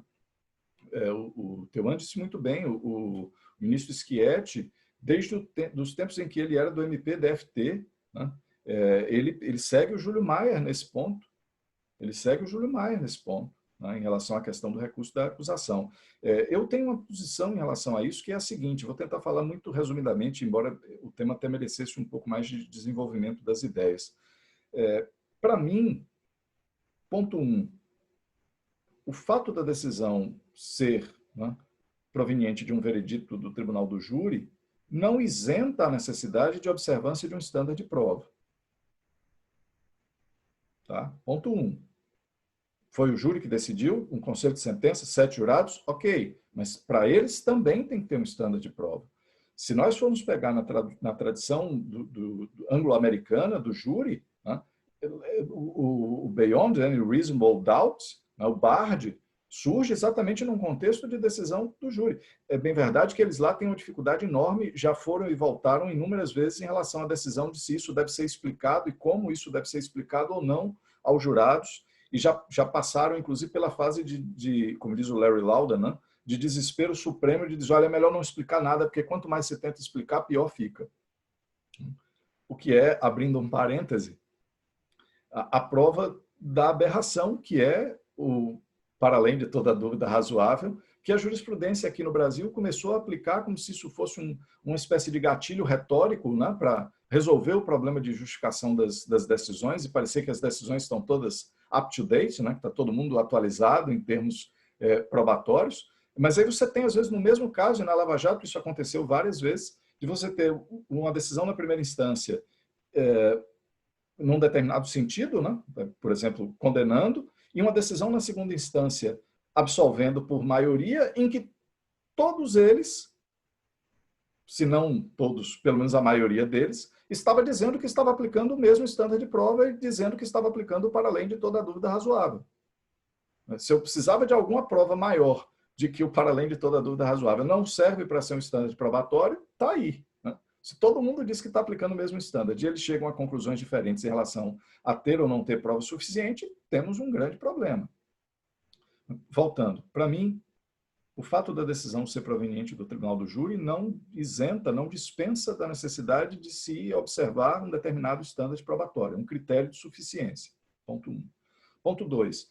A sistemática recursal, isso vale para fora do júri e para dentro do júri, há de ser fundamentalmente, especialmente de um recurso de apelação, uma sistemática de recurso cuja essência, cuja razão de ser tem de estar principalmente no controle de observância do estándar de prova. Senão não adianta, senão é um faz de conta recursal. O sistema de recursos tem que servir para verificar se aquela decisão foi baseada em prova suficiente de acordo com o estándar de prova aplicável à espécie. Só que, veja, é até interessante porque algumas pessoas se confundem, os alunos na graduação me perguntam muito isso, dizem, qual é o estándar da absolvição? Veja, não há um estándar para condenação e não há um estándar para absolvição. O que há é um estándar, né? Os espanhóis usam a expressão de umbral, né?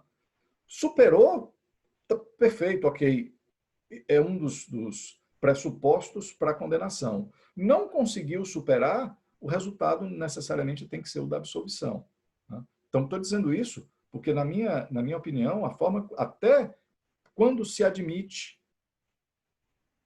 mesmo fora da situação de uma absolvição com base no quesito genérico, até quando se admite recurso da acusação contra decisões do júri, o norte de aplicação dessa sistemática recursal tem que ser o de verificação do estándar de prova. Onde é que eu quero chegar com isso, tentando ser mais direto e objetivo?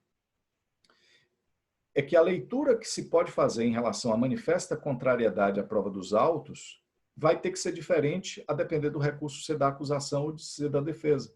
Porque meu controle ali é um controle do standard. Né? Nos recursos da defesa contra decisões condenatórias, o que eu preciso fazer, a forma como eu devo interpretar essa decisão manifestamente contrária à prova dos autos, é se a decisão dos jurados se baseou num acervo probatório que o tribunal considera que é robusto o suficiente para que se pudesse dar por satisfeito aquele determinado estándar de prova. Então, em linhas gerais, o que se quer é que o tribunal impeça que o júri condene, mesmo quando um estándar de prova para a condenação não seja possível de ser satisfeito, dado o acervo probatório presente no caso. Em contrapartida, quando o recurso for da acusação contra uma absolvição, né, em favor, evidentemente, da defesa, a sistemática tem que ser outra completamente diferente. Eu não vou poder levar ao mesmo pé da letra, porque eu não tenho um standard para absolver. Né? A absolvição é resultado do não atingimento de um determinado critério de suficiência probatória para dar aquelas determinadas hipóteses fáticas por provadas. Isso daria uma longa conversa. Tem um texto, não necessariamente nessa mesma linha, mas tem um texto fantástico, recentemente publicado pela Marcela Mascarenhas Nardelli, minha querida colega do Ator da Prova, competentíssima pesquisadora nessa área, e que eu acho que é quem fala melhor disso aqui entre nós e que eu recomendo muitíssimo a leitura.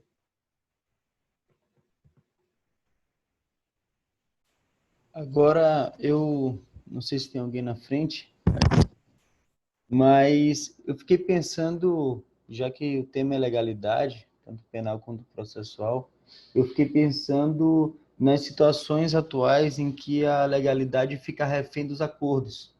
Como que vocês enxergam isso, né? Já que a gente tem diversos acordos, por exemplo, onde se tem aí uma flexibilidade dessa legalidade, tanto em relação à aplicação de uma pena, né, a determinação da pena, quanto em relação à própria flexibilização de garantias processuais, seja abrir mão de habeas corpus, etc. Como é que vocês enxergam essa possibilidade da legalidade, na legalidade como um princípio norteador desse direito penal, do direito processual, como algo que fica em um degrau abaixo dessa tendência a justiças negociais penais, que houve dos dois?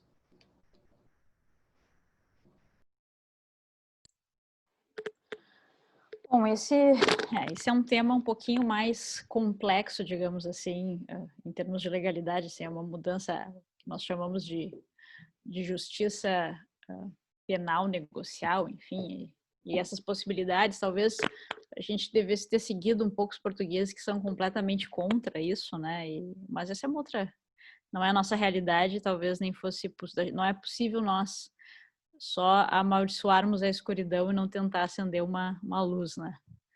Então, acho que aqui o Vinícius Vasconcelos, também querido amigo, tem um livro sobre colaboração premiada e esse debate, ele fala um pouco que desde o início se pensou que, bom, quem pode o mais, pode o menos. Então, se eu posso conceder um perdão, eu posso fazer qualquer outra coisa que seja menos do que isso, inclusive dizer que, enfim, 100 anos vão ser cumpridos, o regime inicial vai ser aberto ou vai ser domiciliar, enfim, que a negociação aqui é muito quase irrestrita, né? E agora eu diria que um pouco com algumas alterações da lei de crime isso muda um pouco de figura, mas ainda acho que há uma grande não discricionariedade, mas é uma grande liberdade nesses estabelecimentos, né? Nesses acordos, enfim. O que eu acho mais sério, assim, em termos não só em termos de legalidade mesmo, é, em regra, aquelas cláusulas sancionatórias que caso o sujeito... Porque existe aquela exigência, né, do parágrafo 14 do artigo 4º, em relação a abrir mão, a renunciar, seria o termo, né, o seu direito de permanecer em silêncio, né.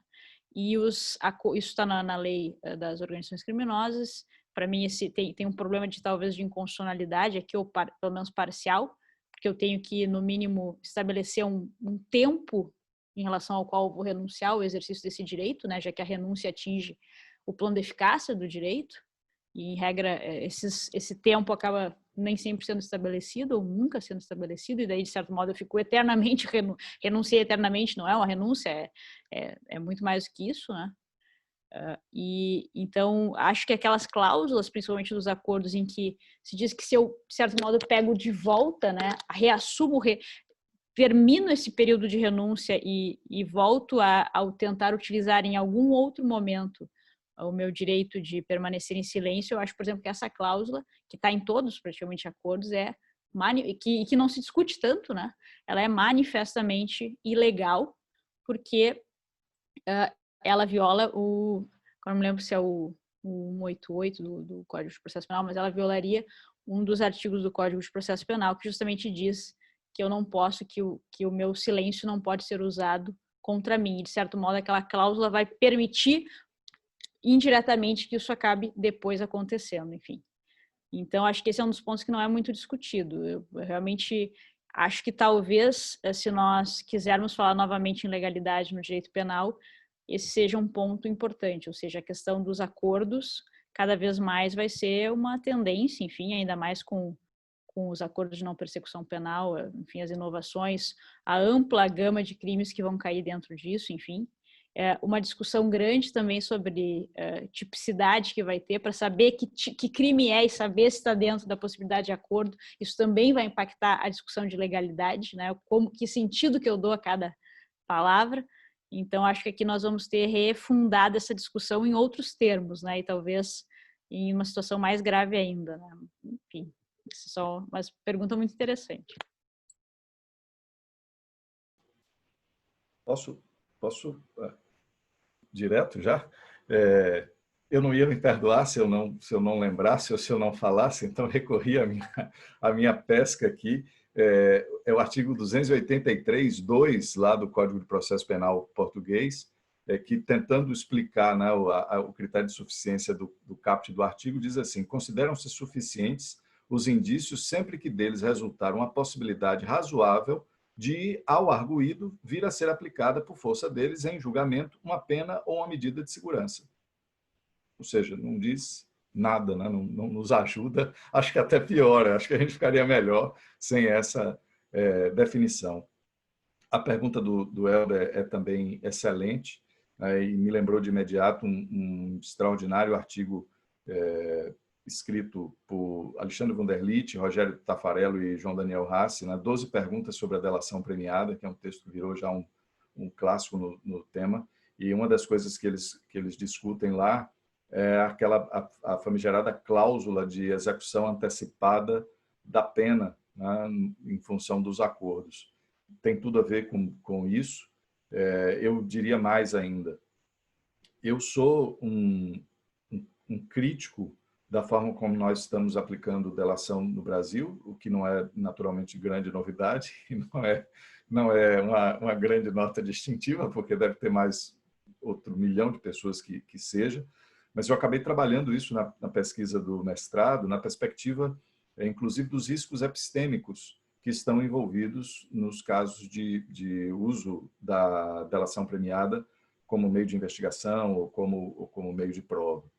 E uma das coisas que eu discuti, né, ao longo dessa pesquisa é exatamente a maneira como, da forma como o jogo é jogado, né, dentro até numa perspectiva de análise econômica do direito, teoria dos jogos, etc., de como isso potencializa, inclusive, o risco de que o candidato a delator, até por desespero, aporte informações falsas. Sem falar, evidentemente, nos riscos de erros honestos e de todas as outras coisas que isso envolve, e daí, inclusive, a necessidade até de discutir critérios de admissibilidade do relato do colaborador para cada aspecto, né, da sua narrativa fática, tendo que estar tudo aquilo apoiado em elementos externos objetivos de corroboração, né?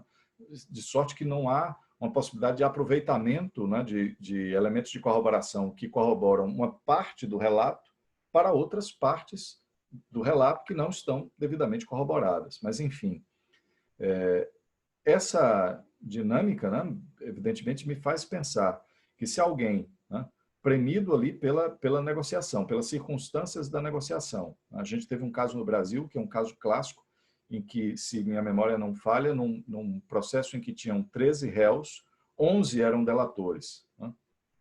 Se a gente imaginar o que passa na cabeça de quem não tem acordo numa circunstância dessa, né?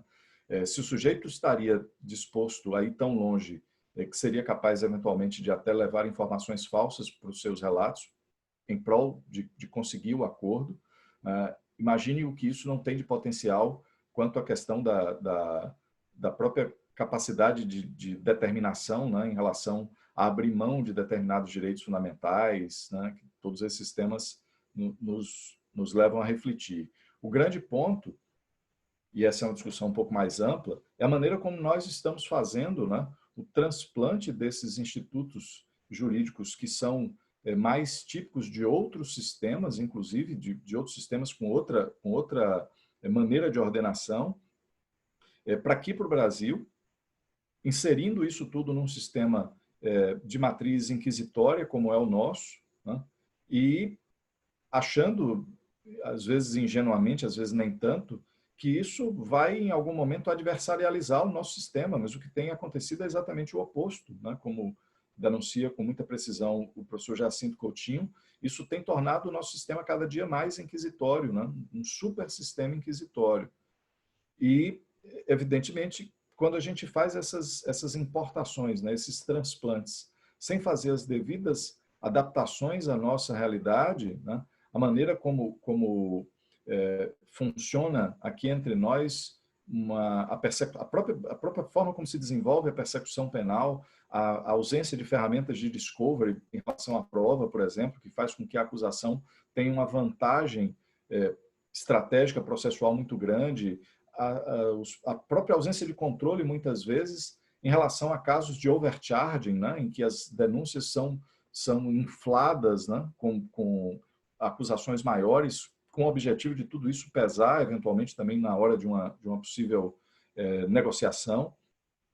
Isso é realmente uma temeridade. Eu acho que passou da hora da gente parar de discutir essas alterações tópicas e discutir efetivamente uma reforma global do nosso sistema, né, em que a gente possa, eventualmente, até discutir pontos como esses, discutir plea bargaining, discutir delação, discutir outras tantas coisas, mas num cenário em que não haja uma situação de hegemonia tão grande em relação de uma das partes em relação especialmente à defesa, né? Eu acho que essas questões são críticas, como você disse, Helder, eu acho que você está coberto de razão, são temas que preocupam, eu não fico confortável em dizer simplesmente que houve consentimento, que houve concordância, que é negócio jurídico processual, então está tudo certo, até porque eu acho que da forma como a coisa tem sido feita, a gente não tem garantias sequer em relação ao próprio caráter de fiabilidade das informações que são aportadas, quanto mais o resto. Sim, me traz essa angústia justamente no sentido de que se a legalidade ela é efetivamente para proteger garantias ou direitos fundamentais, quando ela está rebaixada a essa maximização de acordos, aí a gente fica refém justamente do oposto, né, dessa violação de direitos diretamente. E fica muito, para mim, mais arriscado, e pegando o gancho que tu falaste, Antônio, em relação ao que o Jacinto tem defendido, para mim fica muito mais arriscado e toca diretamente no que a professora Raquel falou sobre o direito ao silêncio, porque daqui a pouco a própria legalidade que vem para, tanto a legalidade penal quanto a legalidade processual, que vem para proteger direitos fundamentais, no sentido, assim como a Dani falou, que o Gustavo Brusoni traz lá, de uma necessidade de ter uma norma autorizadora, uma norma reguladora desses métodos de busca de prova, na medida em que se tem essa não legalidade ou esse desprestígio, vou colocar nesses termos, talvez não seja o mais correto, mas esse desprestígio, essa legalidade processual, você tem aí um duplo viés violador, onde se tem um viés no sentido de não proteger um direito fundamental da incidência do Estado, do Estado investigador na aquisição de uma prova, e ao mesmo tempo essa prova sendo não trazida por normas que balizam essa atuação, você coloca essa prova que é violadora desse direito fundamental, por excelência, num balcão de negócio onde o sujeito não tem também a legalidade como proteção nessa situação de acordo. Eu fico preocupado com isso, justamente porque, claro, e aí porque eu tenho pesquisado essa lógica de prova digital e, enfim, de métodos ocultos de investigação no ambiente digital, então eu tenho pensado muito por aí também. Mas obrigado tanto a Raquel quanto ao Antônio.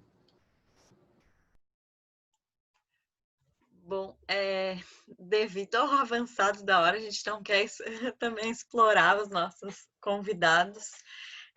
Já estamos quase beirando as 2 horas de encontro. Só houve uma pergunta aqui que me fizeram no privado. Eu vou ler ela para vocês e aí a gente encerra com esse questionamento. Do Leonardo Brandão. Ele escreveu: boa noite. Nossa jurisprudência vem decidindo que não é possível aplicar a detração nas novas medidas alternativas cautelares em razão da falta de previsão legal. Em se tratando de prisão domiciliar, cautelar de recolhimento no período noturno e dias de folga, acredito que não há que se negar que é uma espécie de prisão. Mas indo mais além, as demais cautelares, inclusive aquelas previstas como pena alternativa, são restritivas de liberdade, lato sensu. Seria possível e pertinente ao tema fazer algum comentário quanto à impossibilidade de detração das novas medidas alternativas e o princípio da legalidade?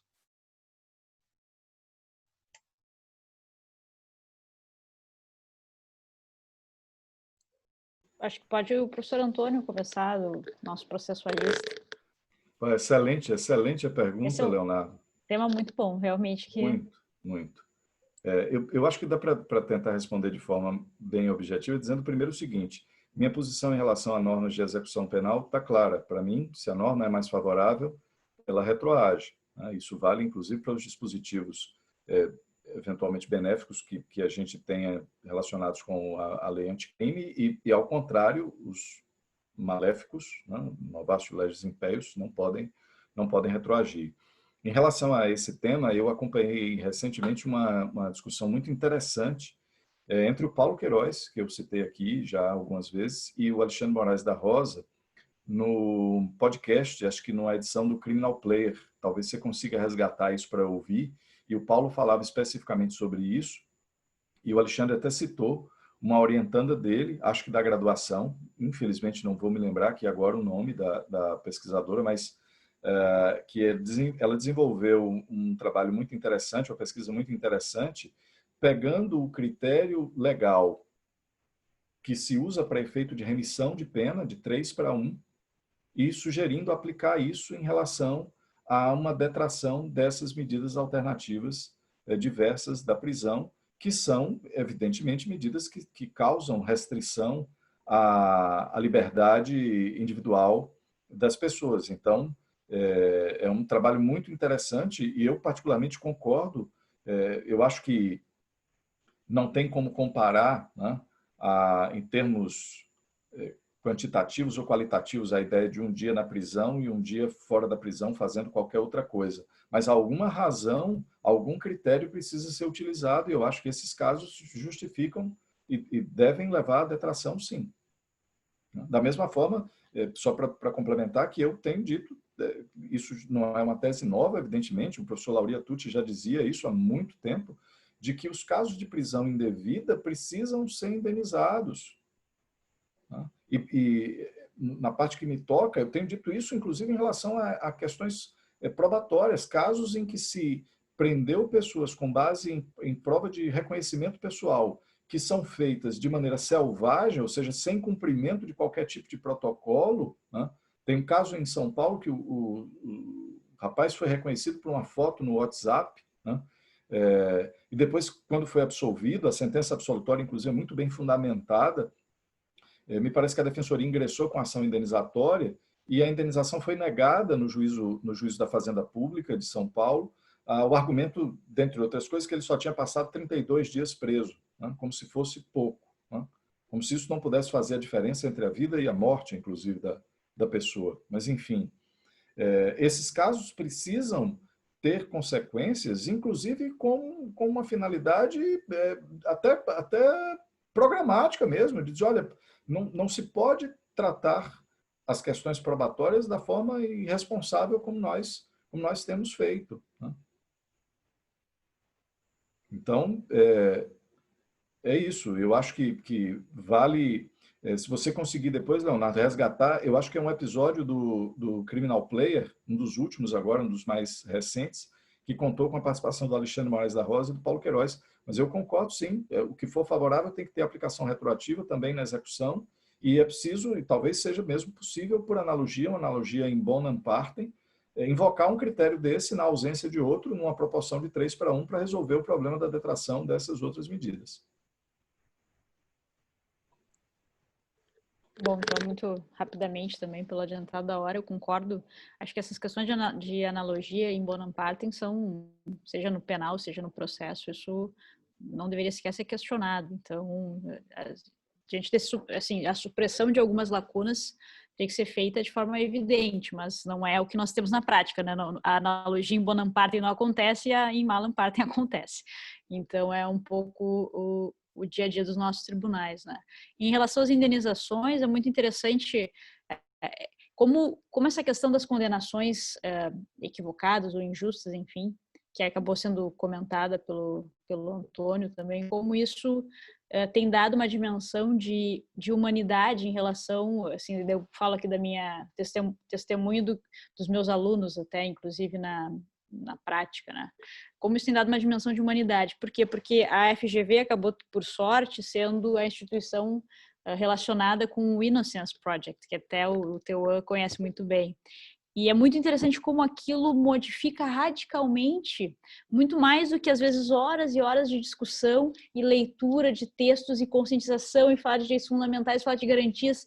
E quando eu percebo, assim, o pensamento crítico de uma estudante, eu logo penso, você participa lá do projeto como estagiário, enfim, eu participo, ou seja, como essas experiências concretas também dão uma outra dimensão, né, e tornam o sujeito muito mais sensível ao que é, né, a justiça penal no Brasil. E concordo completamente com a questão das indenizações, e isso é uma política de Estado, assim, de julgadores, digamos, né, de serem muito contrários a essas concessões ou ficar fazendo ponderações sobre tempo, sobre como foi, se a decisão...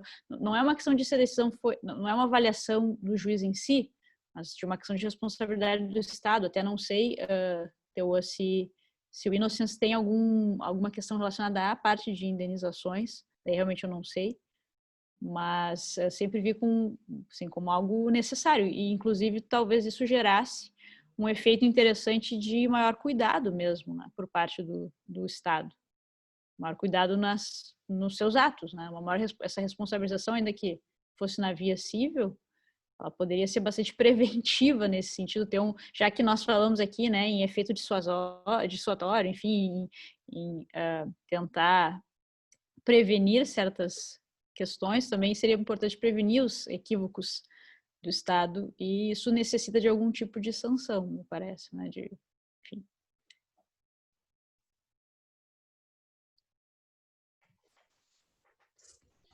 Bom, obrigado, doutor. Eu vou fazer o papel, infelizmente, o papel de encerramento, porque foi um debate riquíssimo. Acho que a gente teria aqui ainda muitas coisas para falar, para debater e para questionar. E eu gostaria de agradecer imensamente, então, novamente, o aceite da professora Raquel e do professor Antônio. Vocês conseguiram dialogar de uma maneira que é o que a gente propõe justamente com o Papo Cruzado. E gostaria também de agradecer a presença de todos e todas que estão aqui até esse horário, né, 9 horas da noite já. Acho que foi as considerações que foram feitas também muito que engrandeceram o debate. E fazer os comunicados, né, de que fica gravada a reunião, então a gente vai colocar na nossa página, no nosso canal do YouTube e no site também que a gente tem. E aí, quem quiser dar uma olhada, ou quem quiser entrar em contato, fazer algum questionamento com os professores, também pode nos encaminhar alguma pergunta que a gente encaminha para eles ou passa contato, né? Então, acho que era isso. Não sei, Carlos Helder quer também agradecer e a gente encerrar aqui.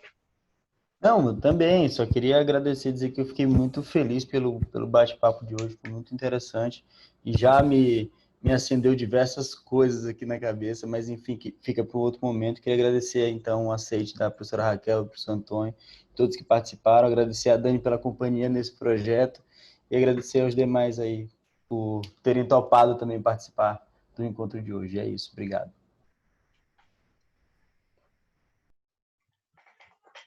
Não sei se os professores querem fazer alguma fala, senão a gente vai encerrar. Só então um agradecimento, né, final, muito obrigada, e eu, enfim, é sempre um prazer escutar o Antônio, e na verdade até eu sempre escutei pelas leituras, não poucas vezes pelas falas, por uma sorte, certamente, mas é impressionante que quando eu fiz comentei, né, compartilhei que faria essa conversa com você, todos disseram, eu adoro o Antônio é ótimo, nossa, o Antônio é incrível, foi assim, uma chuva de elogios, foi uma unanimidade, eu sei que de pessoas tão diferentes, então, só queria comentar isso porque é muito legal poder discutir com alguém que é tão considerado pelos seus colegas e nem sei se, enfim, não sei se são seus amigos, mas que realmente tinham um grande apreço por você, isso foi notório, assim, então, e eu tenho essa ideia, e depois dessa conversa isso só se reforça. Então foi um prazer mesmo. O prazer foi meu. Eu estava aqui pensando exatamente em pedir para falar muito rapidamente isso, para dizer, olha, eu me senti verdadeiramente presenteado com esse convite. Assim, muito obrigado mesmo, Daniela e Helder. Foi um presente. Da mesma forma, quando eu soube que seria para fazer um episódio contigo, eu que já te admirava tanto dos textos, pô, não poderia ser melhor, né?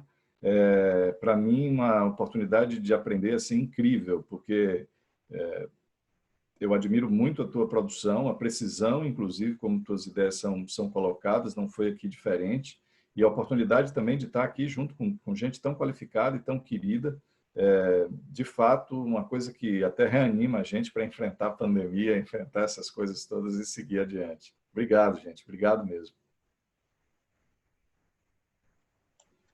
A gente aqui agradece muito. Então, acho que era isso, pessoal.